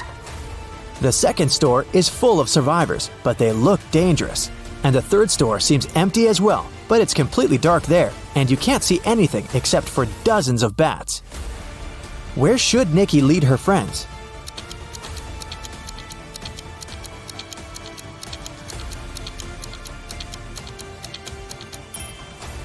The first store is the safest. If Nikki, Peter, and Becky notice these traps, then the chances are high they'll be able to avoid them. It's worth a try. There's a man in the city who's trying to survive by hiding among vampires. Nikki spent a week photographing vampires to figure out who he was. Will you be able to see who is actually human in these photos?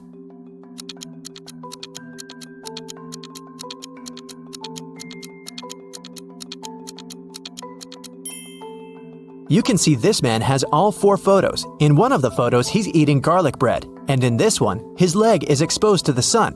He's only pretending to be a vampire. Nikki and the others decided to invite this man to join their group. The man was delighted and said that his name was Douglas. He was a journalist looking for safe places for people. He suggested creating a password that only humans could figure out. They came up with this one: HAWUH. Can you guess why?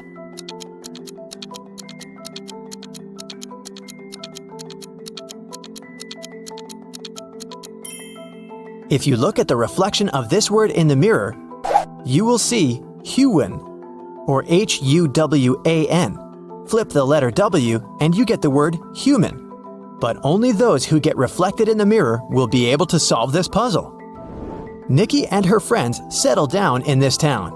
Can you guess which of these houses belongs to Nikki, in which Peter and Becky live, and in which Douglas has chosen?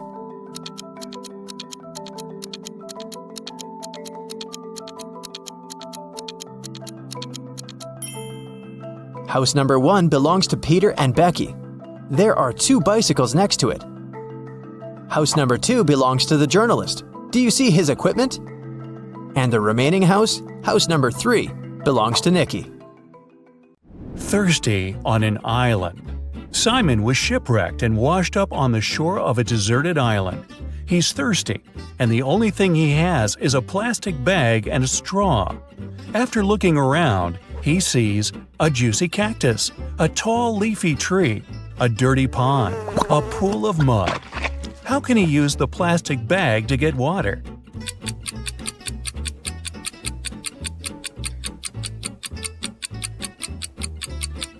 He can't use the cactus. It can be toxic, and without a sharp tool to reach the pulp, the plastic bag is useless.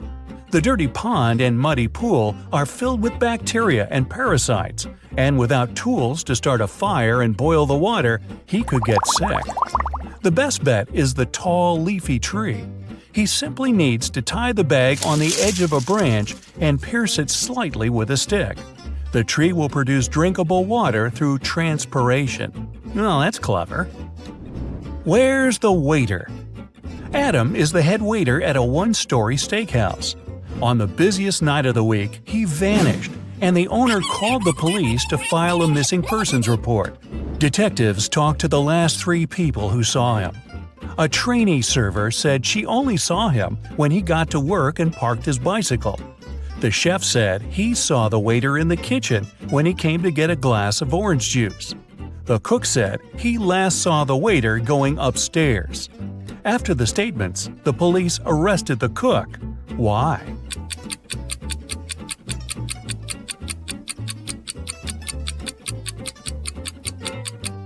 This was a 1-story restaurant. He couldn't have gone upstairs.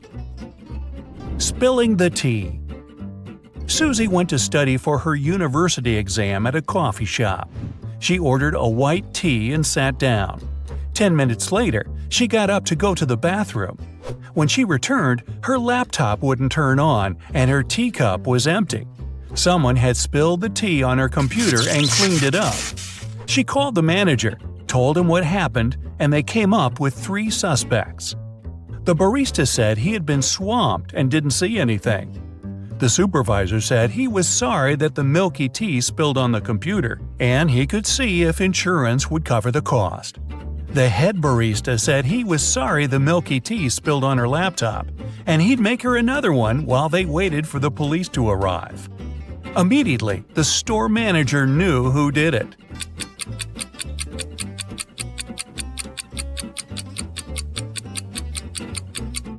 It was the supervisor. He couldn't have known that the tea had milk in it since it was cleaned up. The only person who remembered the order was the one who prepared it. The missing phone. We're at the coffee shop again. This time, Stuart forgot his phone on the table when he left. But once he realized and came back, his phone was gone. He saw a guy running outside the store, and Stuart chased him. When he caught him, Stuart said, "I've lost my device. Did you take it by accident?" The man replied, "I have no idea where your phone is, sir. I was just grabbing coffee."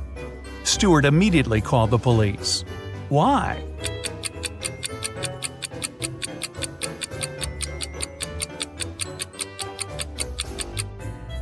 Stuart told him he lost his device. That could have been anything from a smartwatch to a camera or something else. The guy couldn't have known it was a phone unless he took it. Where did the baker go? The Cupcakes Den is a local shop that became famous for its tasty, well, you guessed it, cupcakes. On Monday morning, the head baker vanished, and the shop couldn't deliver the 200 cupcakes they had promised for a birthday party. The owner called the police, and they had 3 suspects in their custody. The helper said he had gone out to buy more frosting, but when he returned, the baker was gone. The waiter said he had been cleaning the shop of the massive mess from making the 200 cupcakes. The manager said he was meeting with a new supplier to get more beef jerky at the shop. The detectives knew who was lying. Can you guess it?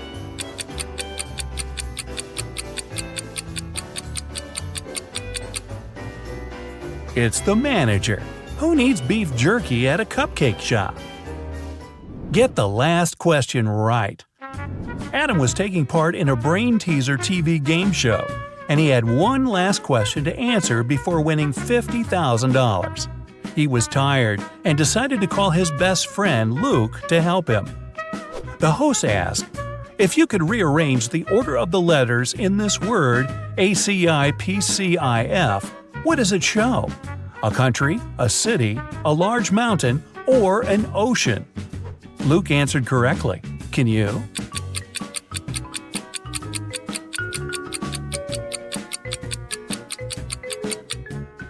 An ocean. If you unscramble the word, it shows Pacific. Where's he hiding? Martin vanished one morning and his family called the police. Detectives searched everywhere and questioned 15 people, but none of them gave any untruthful answers. His son Jake found a letter from his dad saying, "If you love me, you'll find me." He went to his father's office to see if he could find any clues. He was looking around the room and immediately knew where his father was hiding. Can you guess it?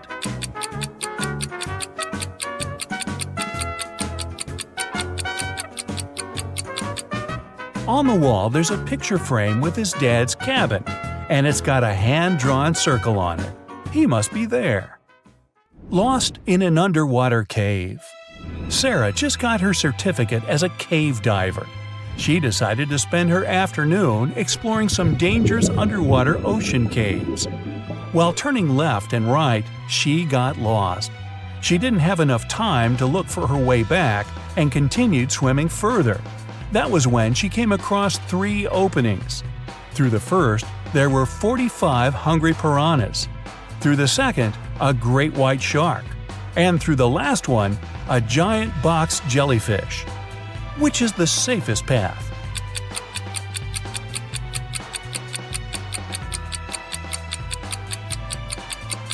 The first one. Piranhas are freshwater fish. They can't survive in salt water. The van. Susan was outside watering her plants when she noticed 3 people dressed in black clothing carrying electronic devices from her neighbor's home. She asked them what they were doing, and they said they were from a moving company. Immediately, Susan called the police. Why?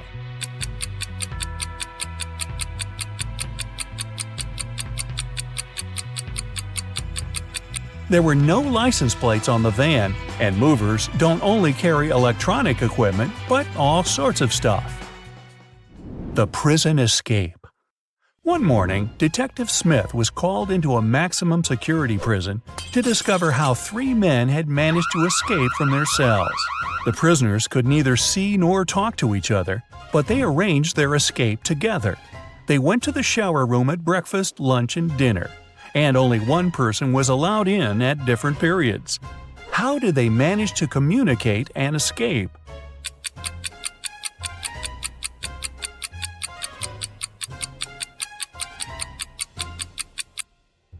They wrote messages to each other on the bathroom mirrors, used steam to read them, and planned their escape together. The villa disappearance. It was a cold, rainy weekend. Michael, Susie, Amara, and Luke were spending Saturday and Sunday together playing board games. On Saturday morning, when they woke up, Amara was missing. They looked everywhere for her but couldn't find her. That was when Luke called the police. Detectives examined the room and asked everybody what they were doing at 4 a.m.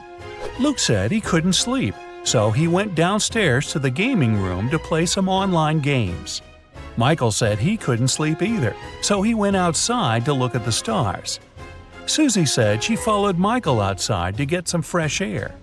That was when the detectives figured out who was lying.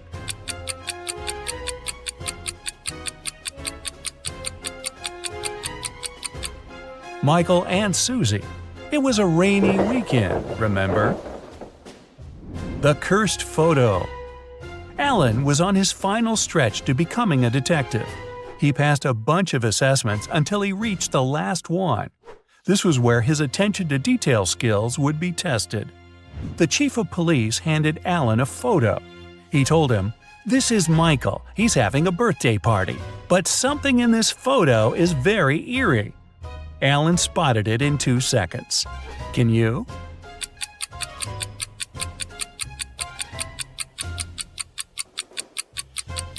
There's a hand inside the blue balloon. Well, how did it get there? The right amount of water. Peter was the best problem solver in his class. One day, his chemistry teacher called him up to test his intelligence and inspire his peers. He gave Peter 3 glass jugs.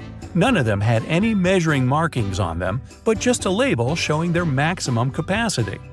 The first jug was filled with water up to the top, and the label read 8 liters.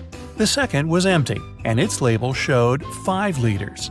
The third was also empty, with a maximum capacity of 3 liters. The teacher told Peter to arrange the liquid so that only 2 liters remained in one glass jug without using any measuring tools. Peter figured out how to do it in 4 seconds.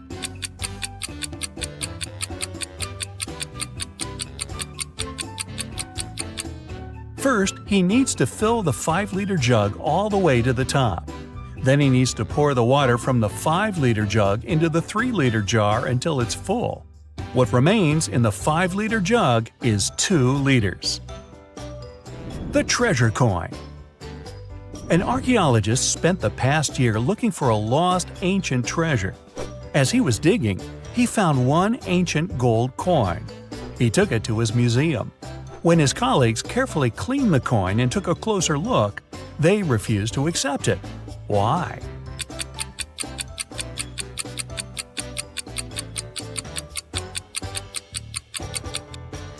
It reads 100 BCE on the back. Ancient people didn't know they lived in that era. Or did they? No, they didn't. For several days, a large werewolf has been scaring the residents here. You know that the werewolf has a wife, and she's the only person who can calm the monster down and help him return to his human form. You have found 3 girls. Each of them might be the werewolf's wife you're looking for. You ask his wife to approach him, but none of the girls admits she's the one you need, so you have to make your own choice.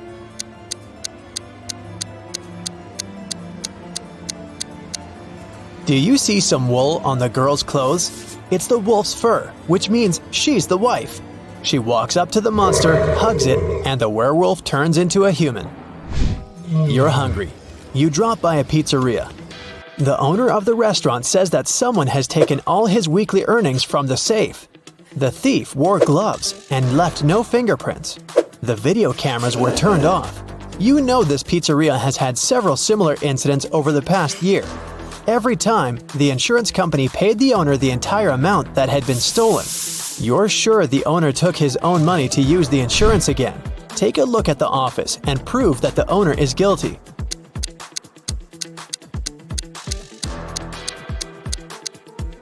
Look at the air vent. Behind the grated hatch, you can see the bundles of the stolen money you've been looking for. Suddenly, someone shoved Stacy into the water. Down in the Sea Kingdom, Stacy met Neptune. He was sitting on his throne, surrounded by 3 mermaids. Neptune asked Stacy to return the pearl necklace to his wife. She had recently lost it, and Luke found the necklace on the shore. Can you guess which mermaid is Neptune's wife? The third one. She's the only one who's wearing an engagement ring. When Stacy gave the necklace to its rightful owner, Neptune snapped his fingers. His guards brought Luke. Neptune said, "I'll let you go home safely, but you have to choose the right door." There were demons behind the first door. They were ready to eat anyone who dared to come in. There was lava all over the floor of the room behind the second door. And finally, there was a laser beam that could cut through anything it touched behind the third door.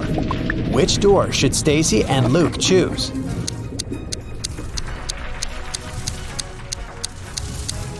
The third one. They can crawl under the beam without touching it. You were in a hurry and forgot to lock the apartment door while leaving. Someone got in and locked the door from the inside, and you had to use the key to open it. You see a human silhouette standing in the shadows and realize that you know this person. Who is it?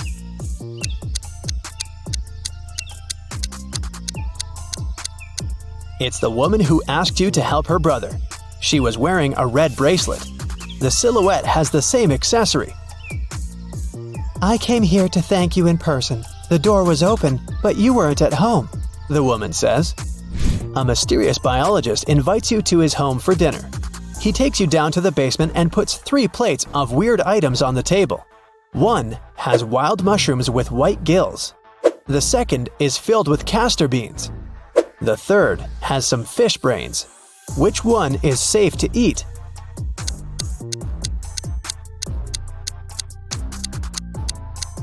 The plate of fish brains is the only dish that isn't poisonous.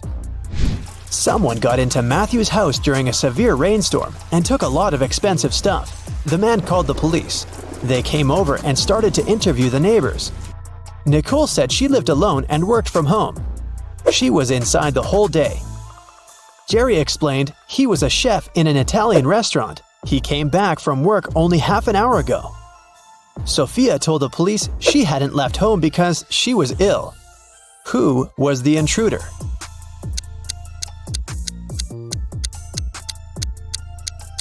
It was Nicole. She claimed that she'd been inside the entire day, but there was a wet umbrella in the corner.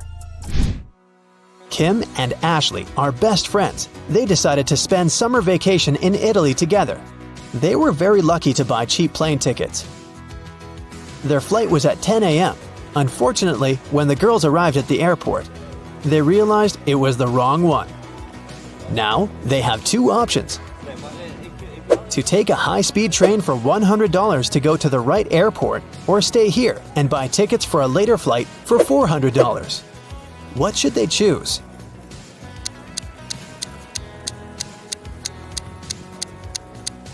The second option. Look at the clock on the wall. It's 9:55 a.m.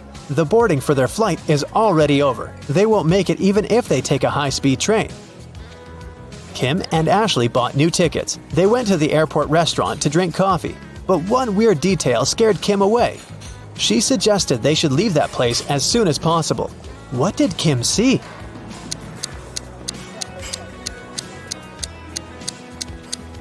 This woman over there is a zombie.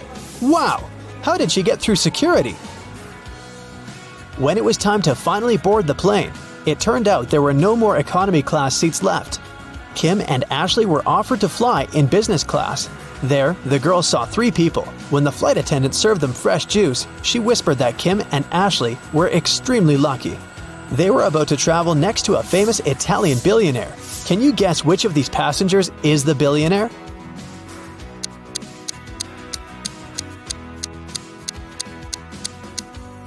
This glamorous lady is a good candidate, but it's very unlikely a billionaire will wear a 100% polyester coat. This guy's business suit is very elegant, but look at his shoes. They seem quite cheap and worn out. This funny gentleman must be the real billionaire.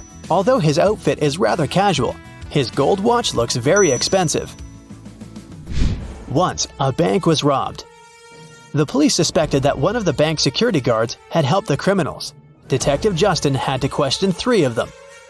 The first security guard told him he had heard some shouting and rushed there, but by the time he arrived, the criminals had already been gone. The second security guard explained he had been drinking a cup of coffee at that moment and hadn't even heard anything. And the third guard said he had run after the thieves, but he had to lace his boots. Without a second thought, he crouched near an emergency exit. At that very moment, the door opened and hit him on the head. When he came back, the criminals had been gone. Justin immediately understood which guard was guilty. Who was it?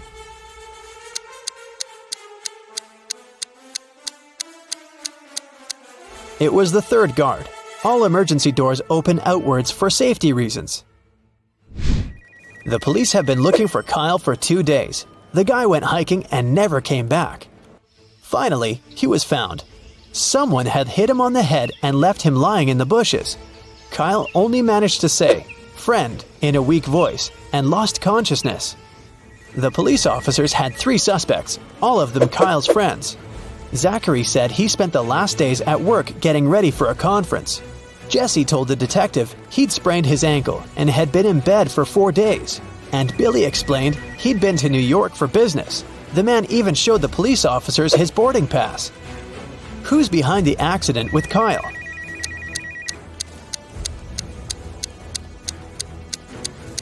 Police immediately noticed that Billy had showed just 1 boarding pass. Then how did he get back from New York? His story sounds fishy. Uh-oh. Tommy was exploring old caves outside the city when he got trapped in a mysterious dungeon. There were 3 ways out, but only one of them was safe. Behind the first door, a fire was raging. Behind the second door, there was acid rain which could melt any substance within seconds. Behind the third door, there was a huge brown bear that hadn't eaten for 2 years. Which way should Tommy choose?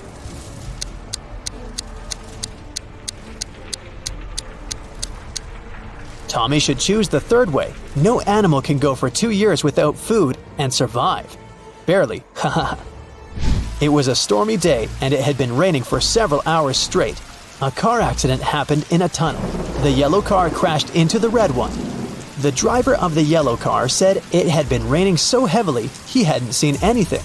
So the accident wasn't totally his fault, but the police asked the man to stop lying and claimed it was all his fault. Why?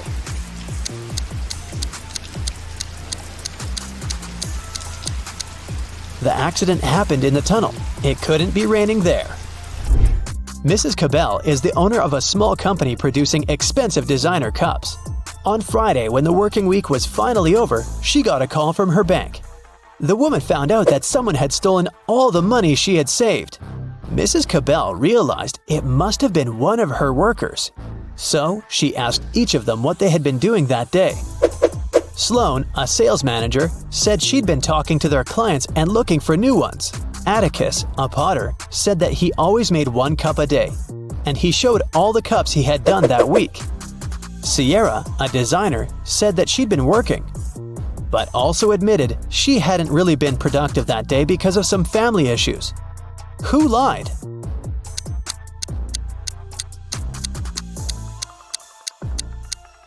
Atticus, there are 5 working days in the regular week. The man said he made 1 mug a day, but he only showed 4 mugs. It means he missed 1 day of work. Dennis is a talented architect. He's designed a unique skyscraper, and right now, the construction works are starting. His boss asked Dennis to show around a group of specialists from a competitor company. The only condition was that they weren't allowed to take any photos. Dennis did as he was told, but when the group was going to leave, he asked security to detain one man. The architect claimed he had been taking photos during the tour around the site. How did he understand it?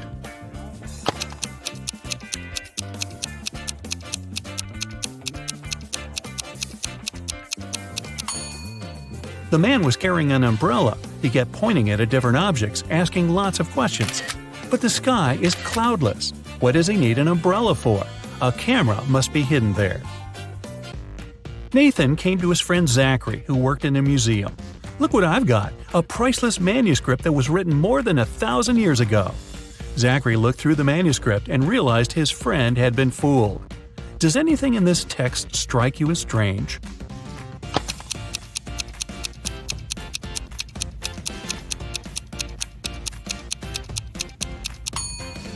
If we talk about the dates before the Common Era, they should be in reverse order.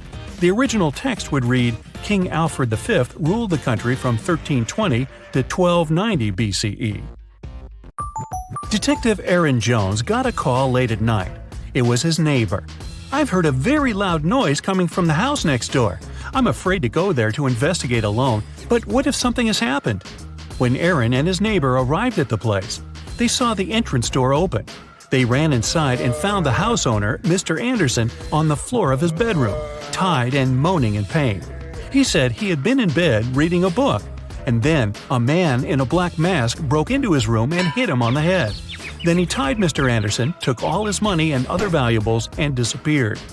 Detective Jones didn't believe the man. Why?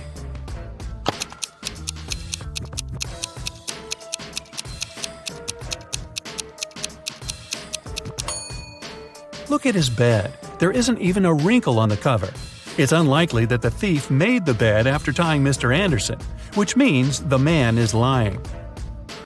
Look at this group of people and try to figure out who the man's wife is.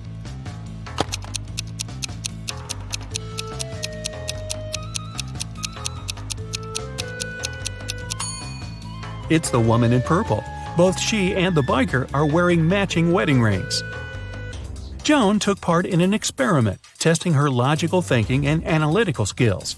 She had to crack riddles to get to the next level. Right now, the girl is locked in a small room.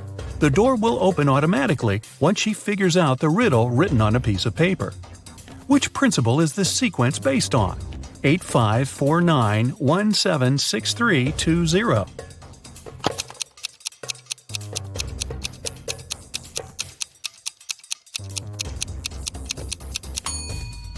The numbers are lined up based on the alphabetical order of the first and second letters of their name. 8, 5, 4, 9, and so on. Joan managed to get out of the room and is ready for the next task. This time, the girl needs to join all the blue points on the screen, but she's allowed to use only 3 lines. How can she do it?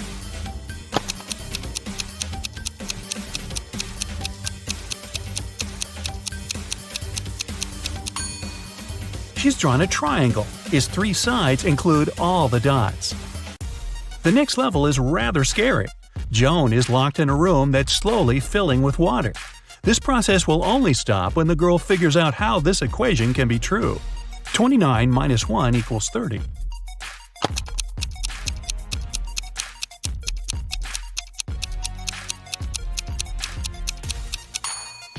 Even under these stressful conditions, Joan managed to crack the puzzle. She replaced the numbers with the Roman numerals, XXIX minus I equals XXX. Then she removed the 1 I from 29 XXIX and got 30 XXX. Wow, this was a riddle with a lot of excess. And finally, Joan is given the last test. She needs to figure out which object is the odd one and doesn't belong to the group. Can you do the same?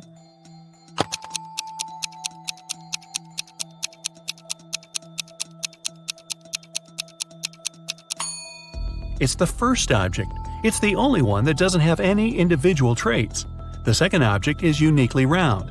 The third doesn't have a red line around it. The fourth shape is a different color, and the fifth one is smaller than the rest. 2 cars are driving through the city. They both started their journey at the same time. The green one is moving at a speed of 30 miles per hour. The yellow one is faster. Its speed is 50 miles per hour. And still, at one point, the green car comes across the yellow car. How is it possible?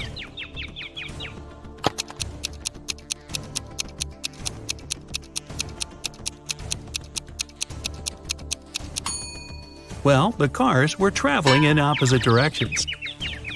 Look at this teenager and 2 women behind his back. Who is his real teacher?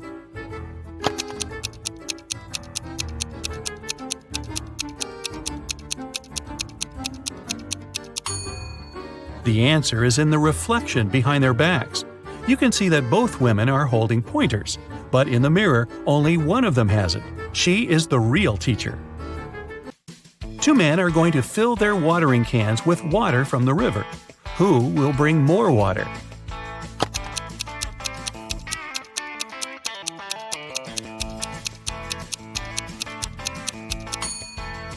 The spout of the older man's watering can is situated lower than the spout of the other man's can, and the level of water can't be higher than the spout. It means the younger man will bring more water. Evelyn wants to visit one unusual restaurant, but to get there, one must know the password. The girl hides around the corner to figure it out. She sees a man come up to the security guard. The guard says 12. The man answers 6 and is allowed to come in. Then a young woman approaches the security guard. He says 6 and she answers 3. Evelyn is sure she has figured out the pattern. She comes up to the security guard and hears him say 4. The girl says 2 and isn't allowed to enter. Why?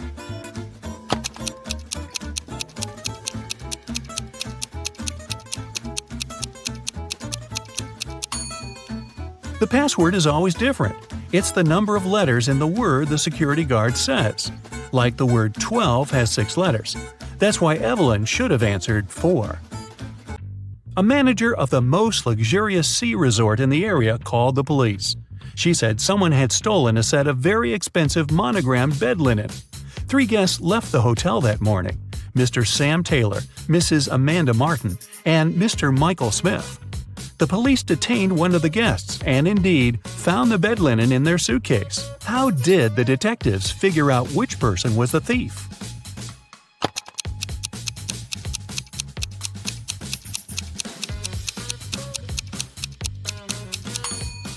As you can see, the hotel's name is Morning Star. This means the monogram on the bed linen was MS. The only person with the same initials is Mr. Michael Smith. Hannah called her friend, Detective Evelyn Marks, and asked her to come as soon as possible. While the woman was away walking with her dog, someone had gotten into her house and stolen her laptop. Hannah was sure it was her neighbor, Jeremy. Evelyn went to question the man, but he wasn't at home. She decided to wait for him in her car. Soon she saw Jeremy opening his entrance door. "I went fishing early in the morning. Don't you see that I've just come home?" But Hannah didn't believe Jeremy and took him to the police station. Why?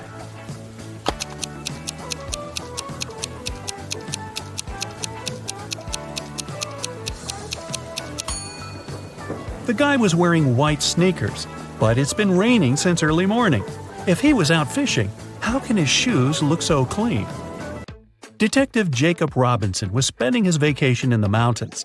One morning, he found out someone had stolen a big sum of money from the owner of the hotel where he was staying. Jacob offered the man his help and questioned all the hotel guests. Emma said, "I felt unwell and spent all the evening in my room." Lewis explained to the detective that he had only arrived at 2 a.m. and had gone straight to bed. And Simon said, "I've got friends living here in the village. I went to visit them and returned in the morning, just an hour ago." Detective Robinson immediately realized who was guilty. Do you know it?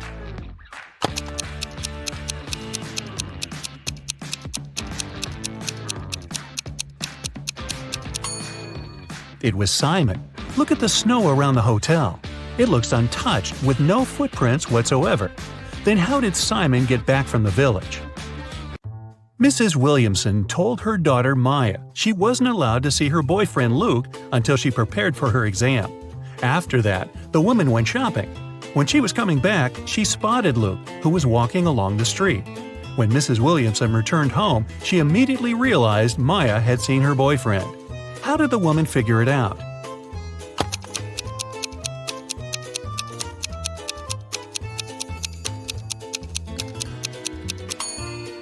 When she was leaving, there were 5 roses in the vase on the kitchen table. Now there were only 4. And when she saw Luke, he was carrying a rose. Private Detective Sean was waiting for his client in the lobby of a large hotel. The client was running very late. That's why, to entertain himself, Sean was observing the hotel guests. He noticed a man at the reception desk. He had 4 suitcases, but refused when the porter offered to help him with the baggage. The man went to his room, only to reappear 5 minutes later with the largest of his suitcases. Half an hour later, he returned without the suitcase and went to his room. Soon, he rushed to the reception shouting, "My suitcases, they're gone!" Sean introduced himself and, together with the hotel management, joined the man in his room. Something seemed off about the guy, and soon the detective realized he was a fraudster. What did the man do?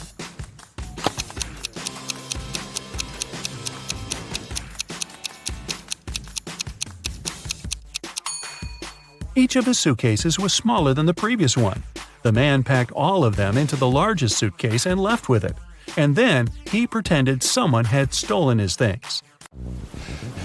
Detective Taylor was chasing a dangerous criminal. Suddenly, the man entered a hospital, but there are hundreds of rooms there. Luckily, it was raining, and the criminal left footprints on the floor. The detective followed them and got into a small room. There were 3 people there. All of them were covered in bandages from head to toe. But one of them was a fake patient. Who?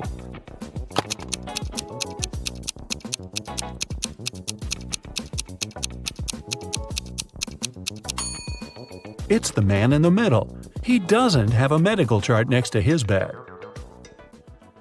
Once, a prison guard accidentally overheard very disturbing rumors. Someone was planning a prison break.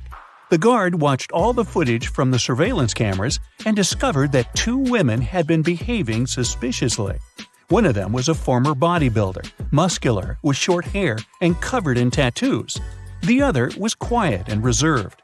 She preferred to spend time on her own and sometimes cried in her cell.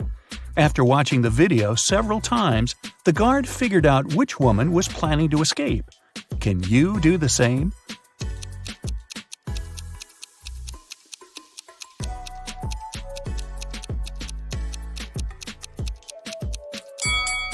It's the second prisoner. There's a file in her bun. She can use it to get through the metal bars.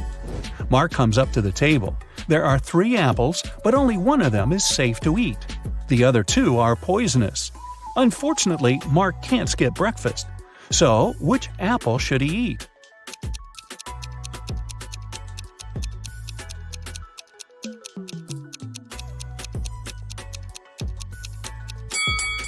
Look, this apple has a caterpillar in it. It means there's no poison in the fruit and it's safe to eat. These 3 women, Jessica, Mary, and Olivia, went shopping. 2 of them are pregnant and one is just trying to steal a watermelon. Can you tell which one is hiding a watermelon?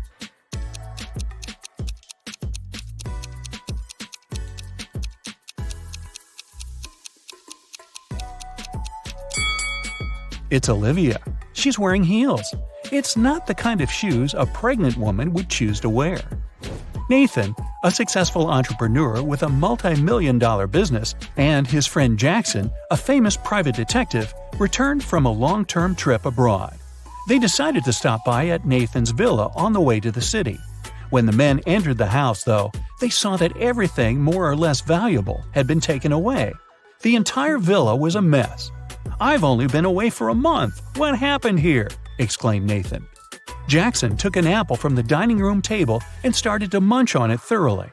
The lock isn't broken. It means the person who took your stuff had the key. After a while, the detective asked Nathan to invite 3 people. Mia, Nathan's niece, told Jackson she hadn't visited her uncle's home. She had been having serious problems with her car for already 2 months. And the villa was too far away from the city to get there by public transport. Sarah, the maid, claimed that she had stopped by several weeks ago to bring some food and tidy up. But since then, she hadn't been to the villa. Adam, the gardener, told the detective he had been on vacation and had just returned. He even offered to show his plane tickets to Jackson. The detective figured out immediately who was behind the mess. You have 8 seconds to figure it out.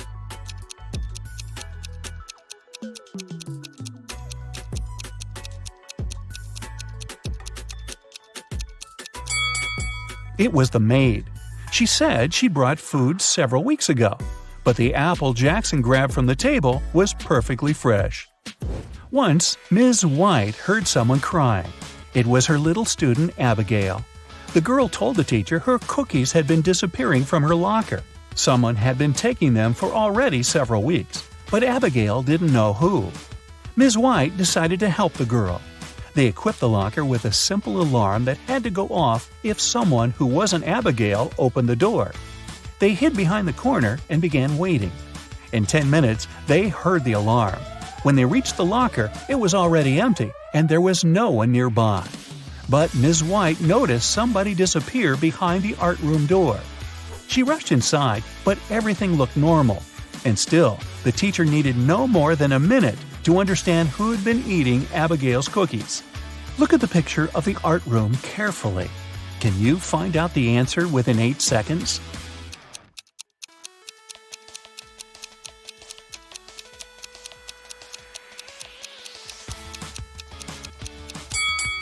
It's the girl on the left.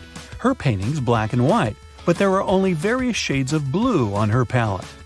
And maybe the cookie crumbs are a giveaway too. I don't know. One perfume company hires new staff. They must swear an oath of loyalty to the company if they want to get a job. 10 people are saying the words of the corporate oath simultaneously, but some of them are cheating. Help the directors figure out who these people are.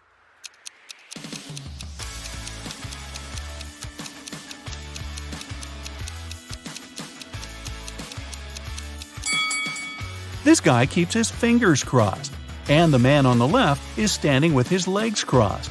They won't be loyal to the company, so the director doesn't hire them. 2 influential media moguls are having lunch at an expensive restaurant. They're discussing the merger of their companies. The transaction amount is several billion dollars. They're whispering since the terms of this deal are top secret, and they suspect that someone can hear them. And they're right. Some curious people are eavesdropping on the conversation between the 2 businessmen. Try to find them.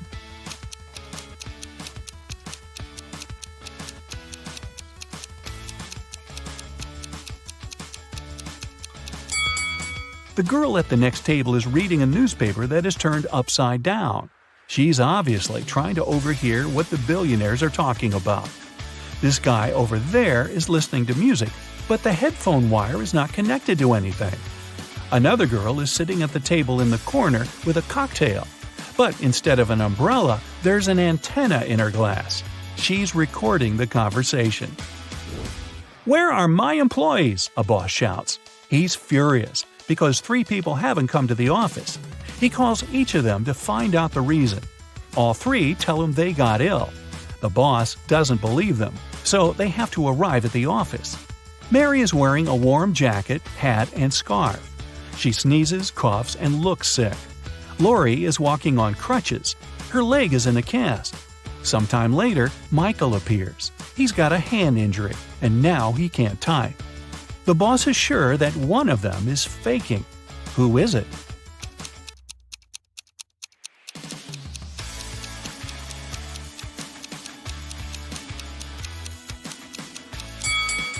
Mike's left arm is broken, but his phone is in his left pocket. He must have used his broken arm to put it there, which means he's pretending. Apparently, he just didn't want to come to work. Ice will melt if you heat it, but if you heat me, I'll become solid. What am I?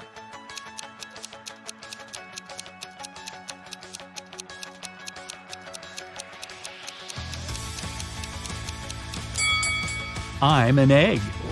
You buy this thing to eat, but you never eat it. What is it?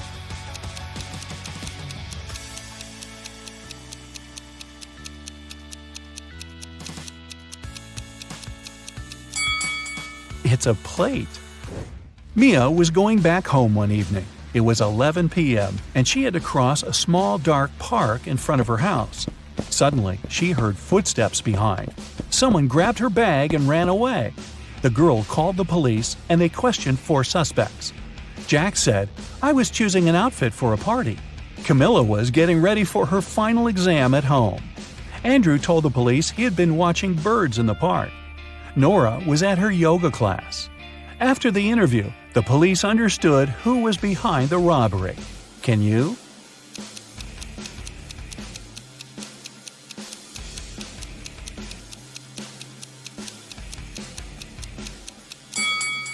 It was Andrew. At 11 p.m., it's too dark to see birds. James left a folder with important documents on the table in his home office and went to a business meeting. When he returned, he found out that the documents had disappeared. James had 3 suspects. His brother said, "I've been swimming in the pool since you left. I haven't seen or heard anything." The cook replied, "Tomorrow we're having a party. I've been preparing the food." The security guard told James, "I've been outside all this time, checking the garden for mice." Who knows where the documents are?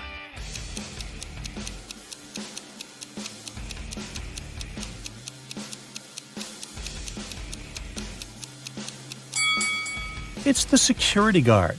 His job description doesn't include pest control. An accident happened at a busy crossroads in a small town. A driver who caused the crash left in a hurry. Luckily, several witnesses managed to describe the car. A police officer headed to the suspect's house. There, he saw a car that looked exactly like the one from the description, but its owner claimed that he had spent all day at home. The police officer knew the suspect was lying in no time. How?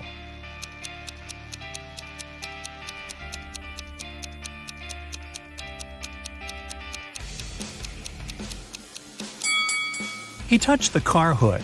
It was still hot from the engine that had worked not so long ago. You're walking along a railroad track. Suddenly, you see a speedy train approaching you. Instead of getting off the track immediately, you run toward the train. Why do you risk your life this way?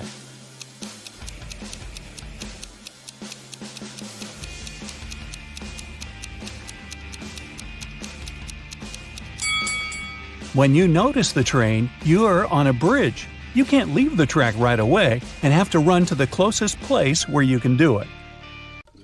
Lost inheritance. Larry's granddad was a wealthy man who loved playing pranks on his relatives. That's why, when he passed away, no one could find his will. But one day, 5 years later, Larry was looking through some old papers. Suddenly, his breath caught in his throat. The document he was holding was his granddad's will. It read, "I hid all my money and other valuables at 2 p.m. sharp under my favorite cherry tree, right where its shadow ends. The one who digs it out will be my heir." Larry was ecstatic. He was going to be rich. He drove to his granddad's villa and found the cherry tree. He waited for an hour or so until 2 p.m. and started to dig. But try as he might, his efforts didn't pay off. Confused and upset, he had to return home. Why didn't he find anything?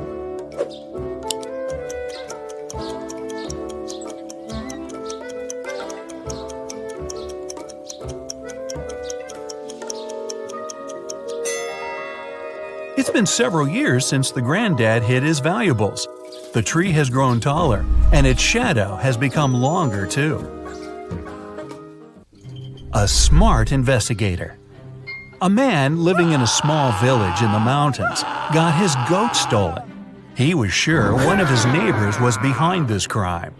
The head of the village invited 4 suspects and said, "I'm going to give each of you a magic stick. Bring them to me in the morning. By that time, the thief's stick will have grown by 5 inches." The next day, the head of the village examined the suspect's stick. He immediately knew who had taken the goat. How?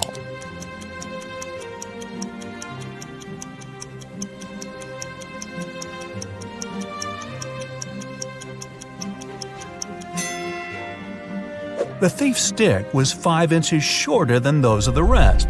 He had broken it, expecting it to grow longer during the night. A realization. 3 friends fell asleep under a tree in the countryside.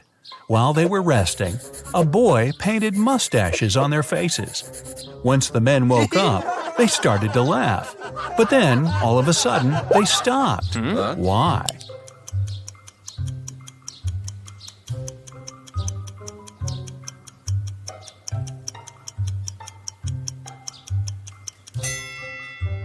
At first, they saw the mustaches on their friends' faces and found it funny. But then, they realized their friends were laughing too. It meant they had mustaches on their faces as well. An apple riddle. Eric was locked in a room with 19 other people. Each of them could see the entire room and all the people inside without turning their head or body or moving in any other way. To get out of the room, Eric had to place an apple in such a way that everyone but one person could see it. The guy managed to do it. How?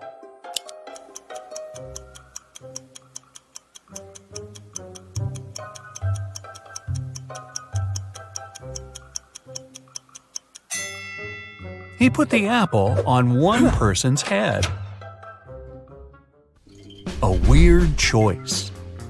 Every day, Mark rides his bike to the railway station to get to the college. There are 2 stops near his home. One 1 mile away from his house, and the other 2 miles away in the opposite direction. In the morning, he always gets on the train at the first stop. And in the afternoon, he gets off at the second. Why?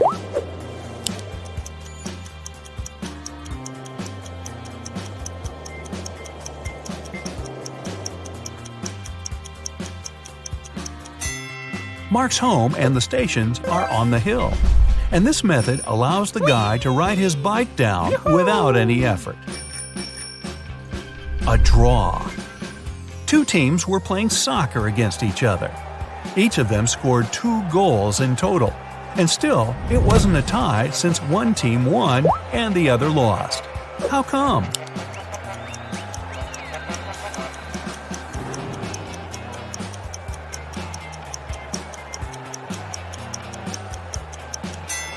One of the teams scored an own goal. Time travel. An inventor has created a time machine.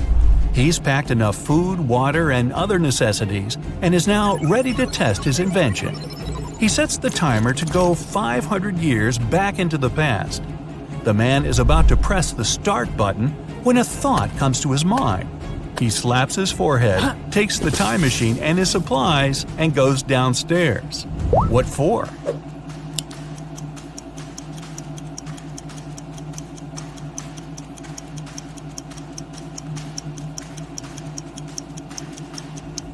This way, he'll avoid a nasty fall. Multi-story buildings were rare 5 centuries ago. A money problem. A notorious criminal caught rich businessman Brian and locked him in a room. "I won't let you go until you double the money I leave for you." And the criminal put $5,000 on the table. By the time he returned, Brian had already doubled the money. He hadn't left the room or communicated with anyone. Then, how did he do it?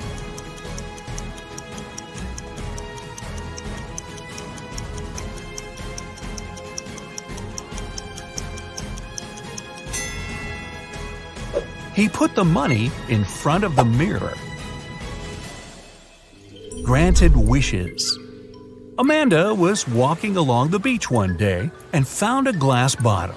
The thing looked ancient, and the girl had to put a lot of effort into opening it. To her shock, guess what? A genie appeared from the bottle.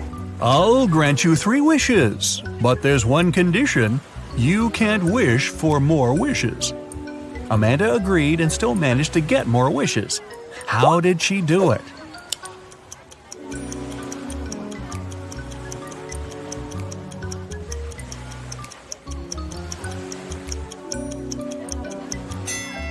She started with wishing that the genie allowed her to ask for more wishes.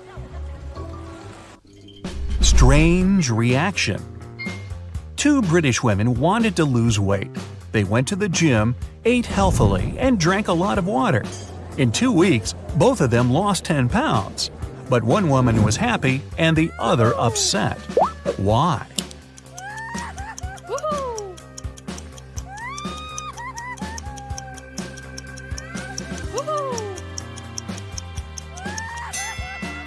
The first woman lost weight, and the second, 10 pounds in UK money. 11. How did she survive? Melissa stayed late at work one evening. When she was walking home, it was already dark. Suddenly, she noticed a group of people. They were moving in a strange, jerky way, closer and closer. With growing horror, Melissa realized the approaching people were actually zombies. In a moment, she got surrounded. Then, darkness. And still, the next day, the girl was in the kitchen making herself a vegetable salad. How is it possible?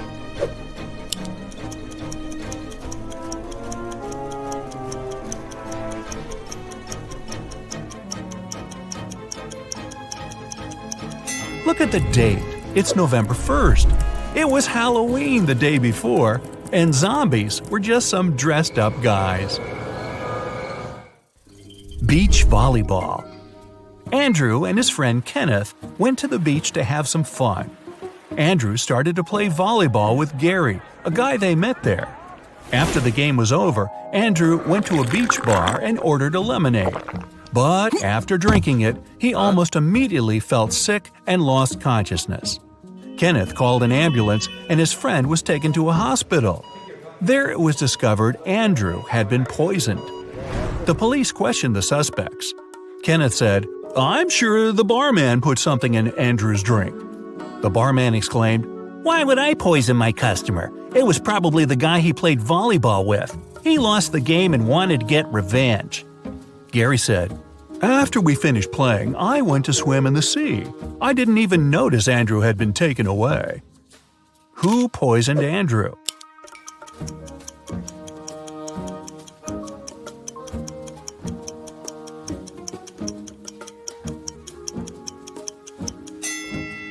It was the barman. He lied about Gary losing the game to frame the guy. A teacher's riddle. A student had failed his test and came to his teacher asking how he could improve his marks. The teacher replied, "If you manage to solve my riddle, I'll give you a better mark.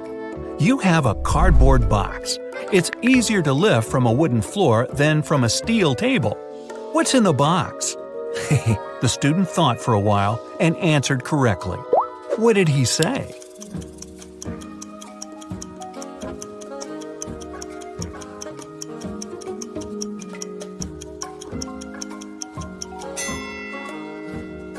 The box is filled with magnets. A missing model. Ashley was a popular fashion model. On Friday, she had to open a show. But 10 minutes before the event, she vanished. Several witnesses claimed the girl had been taken away in a black car. The police questioned 4 suspects. Betty, Ashley's colleague, said, "I felt sleepy before the show. I'd made myself a cup of coffee and was drinking it when Ashley disappeared." Kevin, the manager, told the detective some equipment had been broken. He was trying to solve this problem. Paul, the hairstylist, explained that he had been refreshing the model's makeup. And Donna, the designer, said she had only come several minutes before the show. Who is behind Ashley's disappearance?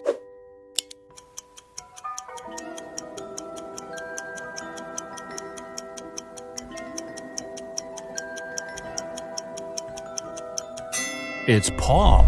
He's a hairstylist, and they don't deal with makeup. Plus, there are no beauty products at his station. In disguise. A feared criminal managed to escape from the police. He got a job in a wealthy mansion. When the detectives arrived there, they found out 3 men had been hired recently. They questioned each of them.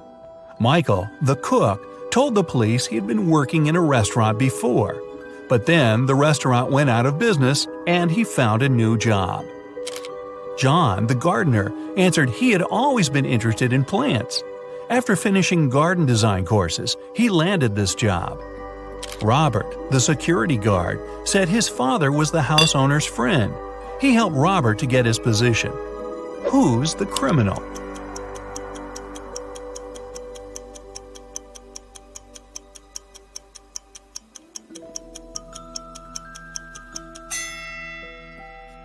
It's the cook. Before the police came, he'd been trying to make an omelet. But look, it's full of eggshells. A real cook would never make such a mistake. A train mystery.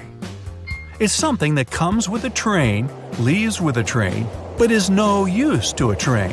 And yet, no train can go without it. What is it?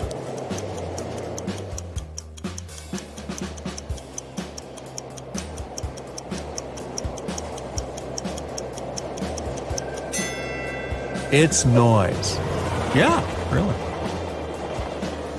Annika received a letter where someone asked her out. The letter was sweet, but it wasn't signed, so she didn't know who it was. She was guessing 3 guys. All of them were her college friends. Who do you think asked Annika out?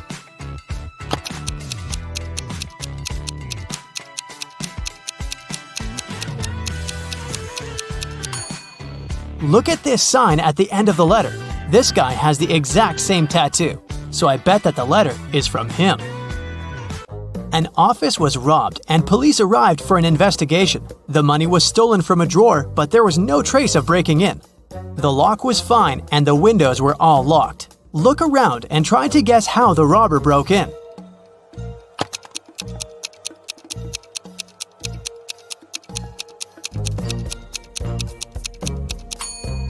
Look at the ventilation gate. It's slightly open. The robber must have used this way to get into the office and get out. A police officer was following a robber around the city. Suddenly, the robber entered the hospital and disappeared. When the police officer entered the building, there were 3 workers. One of them must be the robber who dressed up to pretend to be a doctor. Can you tell who?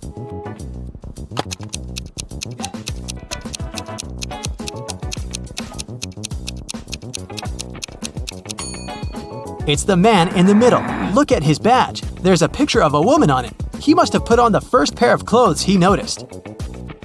At daylight, someone painted a wall of a museum, and the police were looking for the person who did it just an hour after it happened. They were roaming the streets of their little town, and they found 3 suspects. Adam said that he'd been at work and just returned. Carter said that he'd been busy painting his fence. Blake said that she'd been walking her dog and didn't know anything about what had happened. Who is guilty?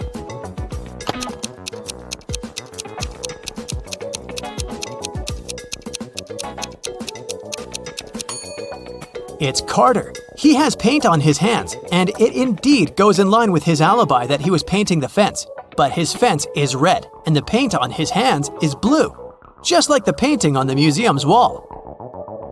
Mrs. Roberts, a math teacher, returned to the classroom after visiting a principal's office and took a sip of her coffee. She had to spit it out immediately because, instead of coffee, there was blue ink inside. Can you tell which student pranked her?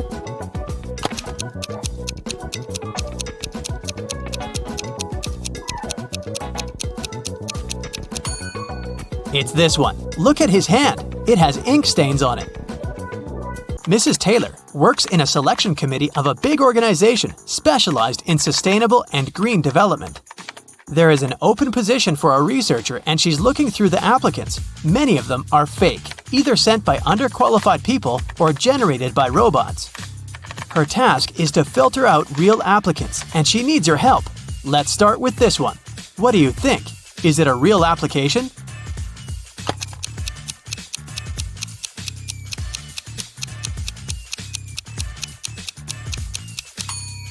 No, it doesn't seem so. This girl was born in 2003, so she's 19 years old. She's way too young to have a PhD. She must be lying.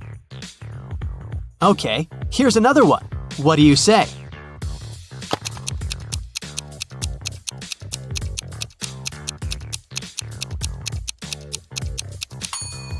This seems to be another fake.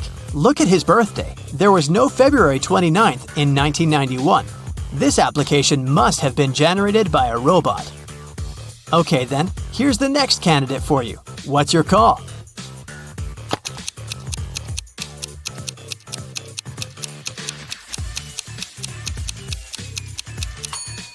This young lady seems fine. I'd recommend considering her. Here's another candidate. What do you say?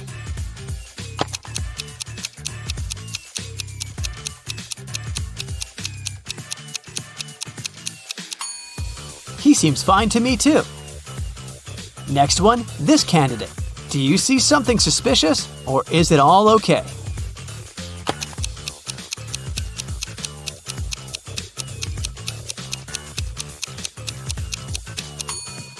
Of course not. Look at the photo. It's some random photo of a cat. People don't use such pictures in their CVs. It must be a computer-generated fake. Okay, one last candidate to consider. In or out? What do you think?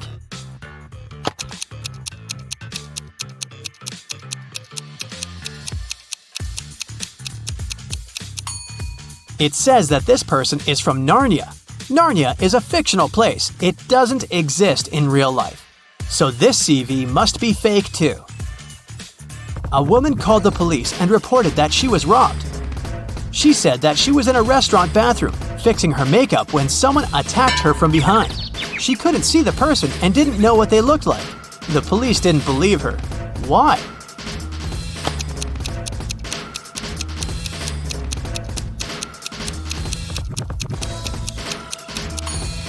The woman was fixing her makeup, so she was looking in the mirror. If someone tried to approach her from the back, she would definitely see the person. So she lied and made up the whole story. Mrs. Cook went on vacation with her 3 daughters, Kaya, Ruby, and Emma. They were on the beach, and Mrs. Cook had to leave to solve some business issues. The girls stayed, but their mother banned them from going into the water without her supervision. So, they were supposed to read or build sandcastles. When Mrs. Cook returned, she knew that one of her daughters didn't listen to her. Which one?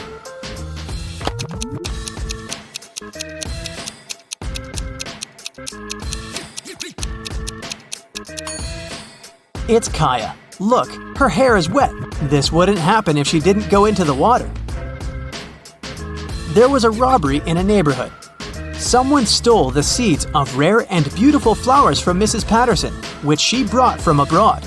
The police interrogated several neighbors. Mr. Clark said, "I don't work in my garden at all."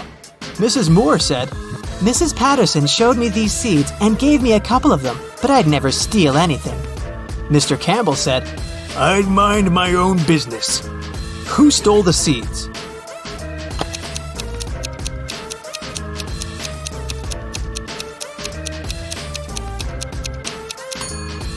It was Mr. Clark. He said that he didn't take care of his garden, but his garden looks way too nice to be abandoned.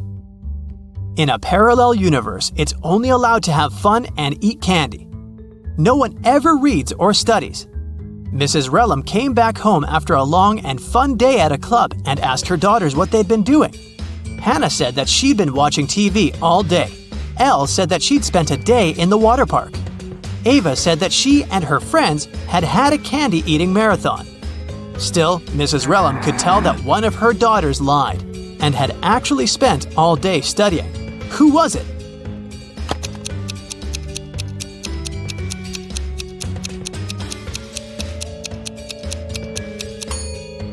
It was Hannah. Look, the TV is unplugged, but there's a book with her in bed. She's definitely been reading it. On the weekend, Kira and her friends were supposed to celebrate a birthday of a friend online, but Kira didn't feel like it and didn't show up. On Monday, in school, she explained that something had happened and she hadn't had electricity or internet all day. So she'd spent the day in front of the computer writing her midterm paper. Her friends didn't believe her. Why?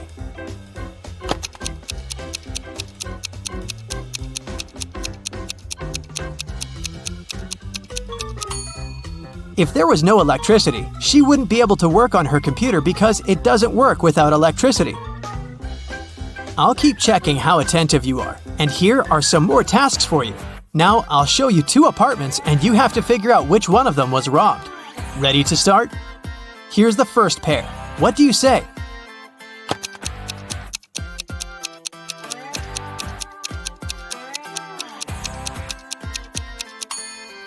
This apartment has a broken window, so obviously it's this one. Okay, great. Now the next one. 2 apartments of 2 different people. Which one was robbed?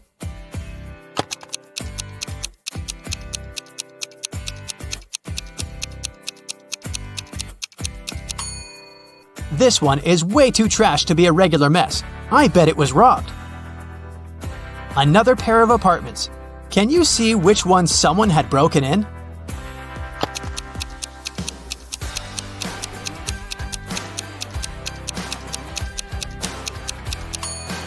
There are dirt stains on the floor. Someone was up here in boots. So I think that's the apartment that was robbed. Okay, we'll keep looking at apartments. But now your task is to say who do you think lives there? What profession does the person have? Let's start out easy. What about this apartment?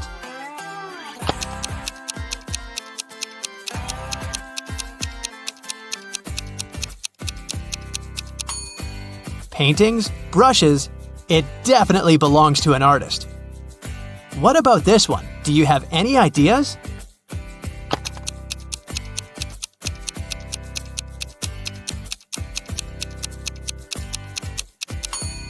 Punching bag, boxing gloves, dumbbells, and some other sports equipment. I'd say there's a boxer living there. Take a closer look here. What are your thoughts?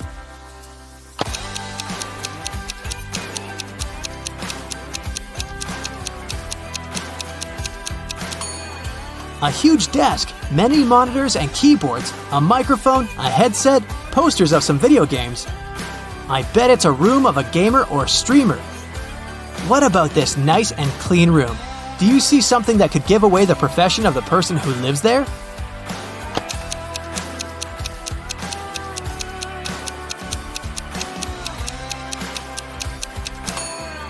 There's a ballet bar, and there are also some tutus in the wardrobe.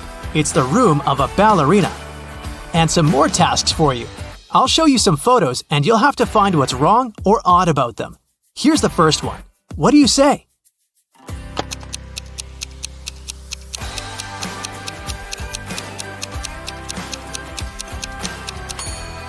There are people on the surface of the moon, but they're not wearing any spacesuits. Another space-related picture. Do you see a mistake?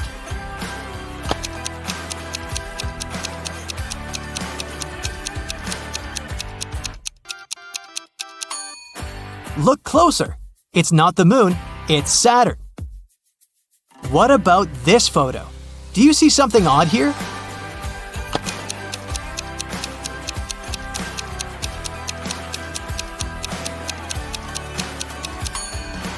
Look at the way this guy is eating a banana.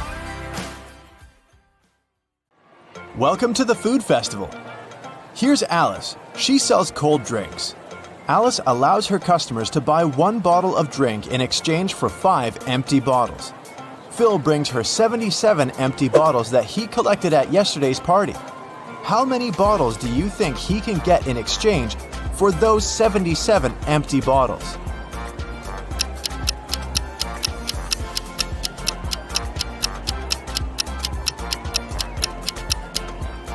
Phil can get a total of 19 new bottles.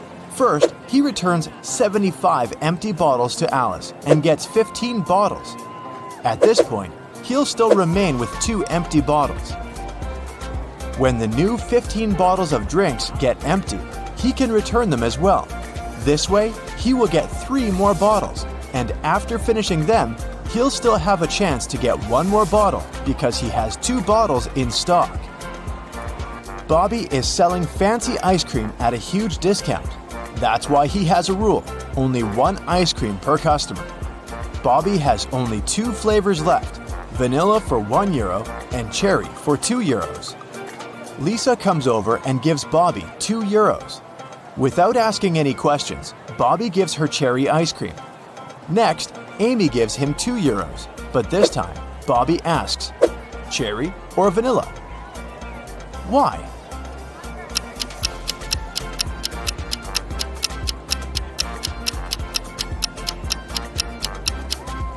Lisa bought a couple of €1 coins. This indicates that she wanted to buy cherry flavor. If she needed vanilla ice cream, she would have paid just €1. Meanwhile, Amy put only 1 single €2 coin. That's why Bobby couldn't guess how many ice creams she wanted. Jerry is selling sandwiches. There are 4 available flavors, but only one of them is safe to eat. Can you spot which one?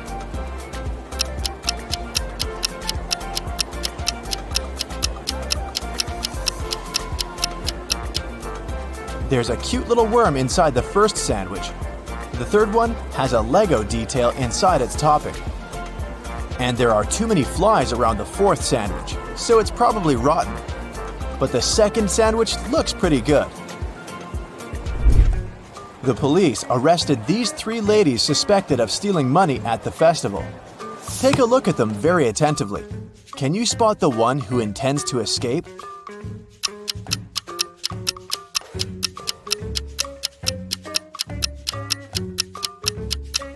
The second lady is holding a file under her headscarf. She's probably the one who plans to escape. The food festival hosts a legendary pastry competition every year. Its 14th and 16th champions have the same father, and their mother is also the same. Both champions were born on the same day and time, but they are not twins. None of them were adopted, and both are females. How is that possible?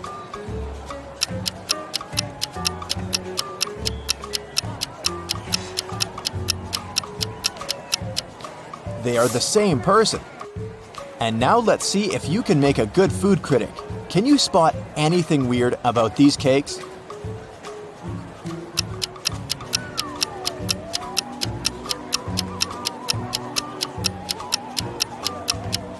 This one is mirrored. How about these delicious cakes? Can you see any odd details?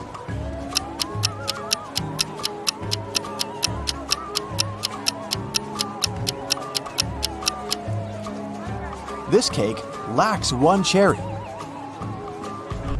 Bill and Wendy are having their first date at the food festival. They buy delicious fresh papaya, and they take a seat in the food court to enjoy it. The papaya tastes sweet and delicious. Each of them eats 2 pieces. 10 minutes later, Bill gets sick.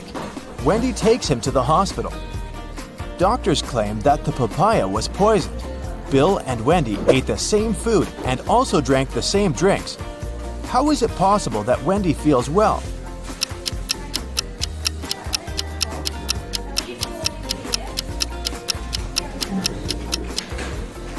The poison was in the seeds. Wendy threw them away, while Bill ate them all. Alex is observing a sitting lady, but he can't sit at her place if she stands up and leaves. Where is she sitting?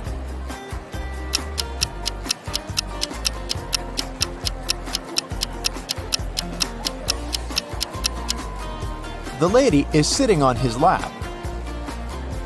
Let's move on to the pizza shop. Can you solve this tricky sequence?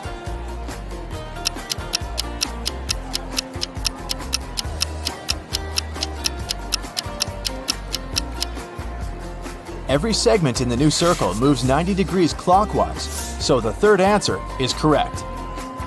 There are 3 odd things about this coffee shop. Can you spot them?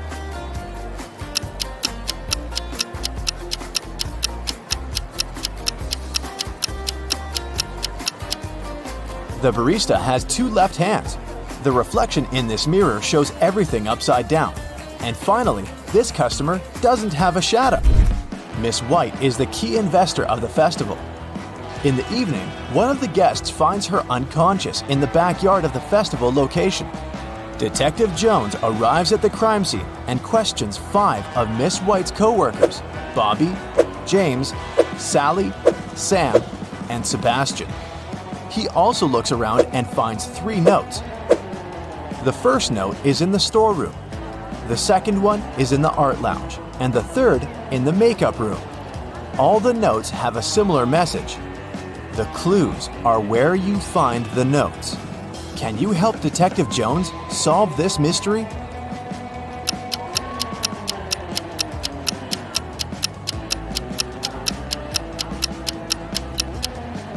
Sam is the criminal.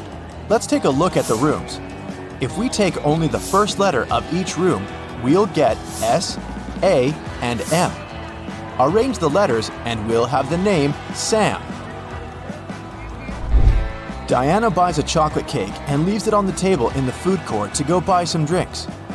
Then she comes back and sees that the cake is gone. She questions 3 people standing nearby. Henry says, "I didn't do it. I'm on a sugar-free diet." Miss Green replies, "I'm allergic, young lady. I haven't been eating chocolate for 30 years now." And Kelly says, "I'm sorry, but when I came over, this table was empty, so I occupied it. I didn't see any cakes." Who's lying?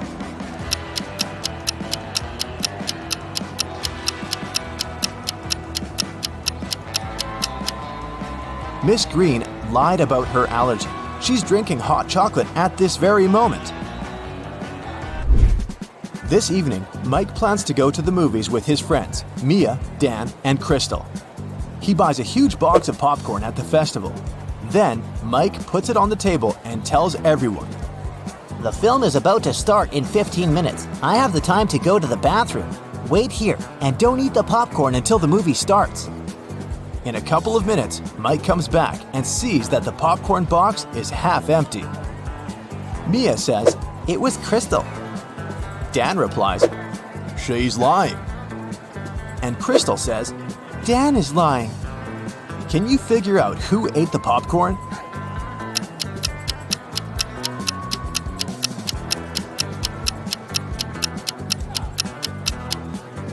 Dan.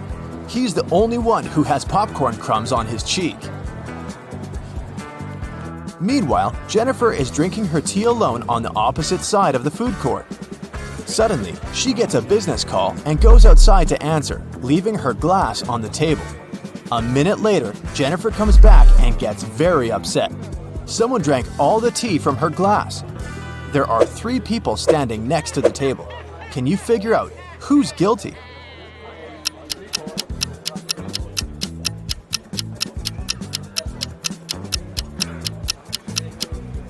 This woman in the middle, she left a mark of her purple lipstick on the cup.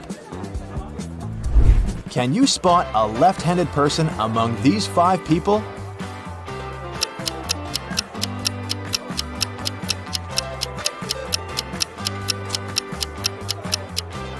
It's the barista. She's holding a tray with her right hand in a static position.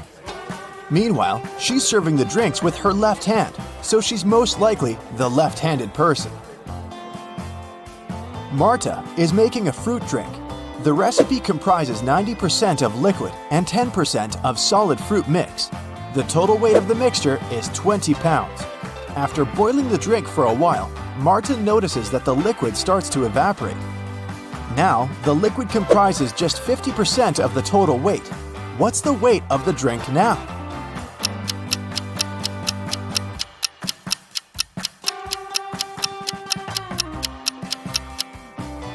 Initially, the liquid occupied 90% of the overall mix, which is 18 pounds. And the weight of the solid was 2 pounds. Earlier, the solid contributed 10%, and now it's contributing 50% of the overall weight, but its weight is still 2 pounds.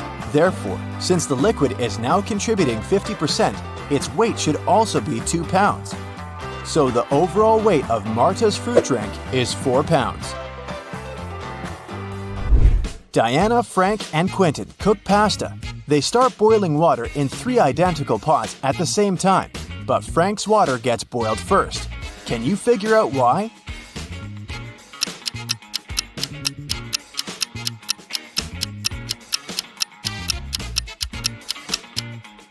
He's the only one who closed the lid. And finally, let's take a look inside the food warehouse. Do you see anything weird?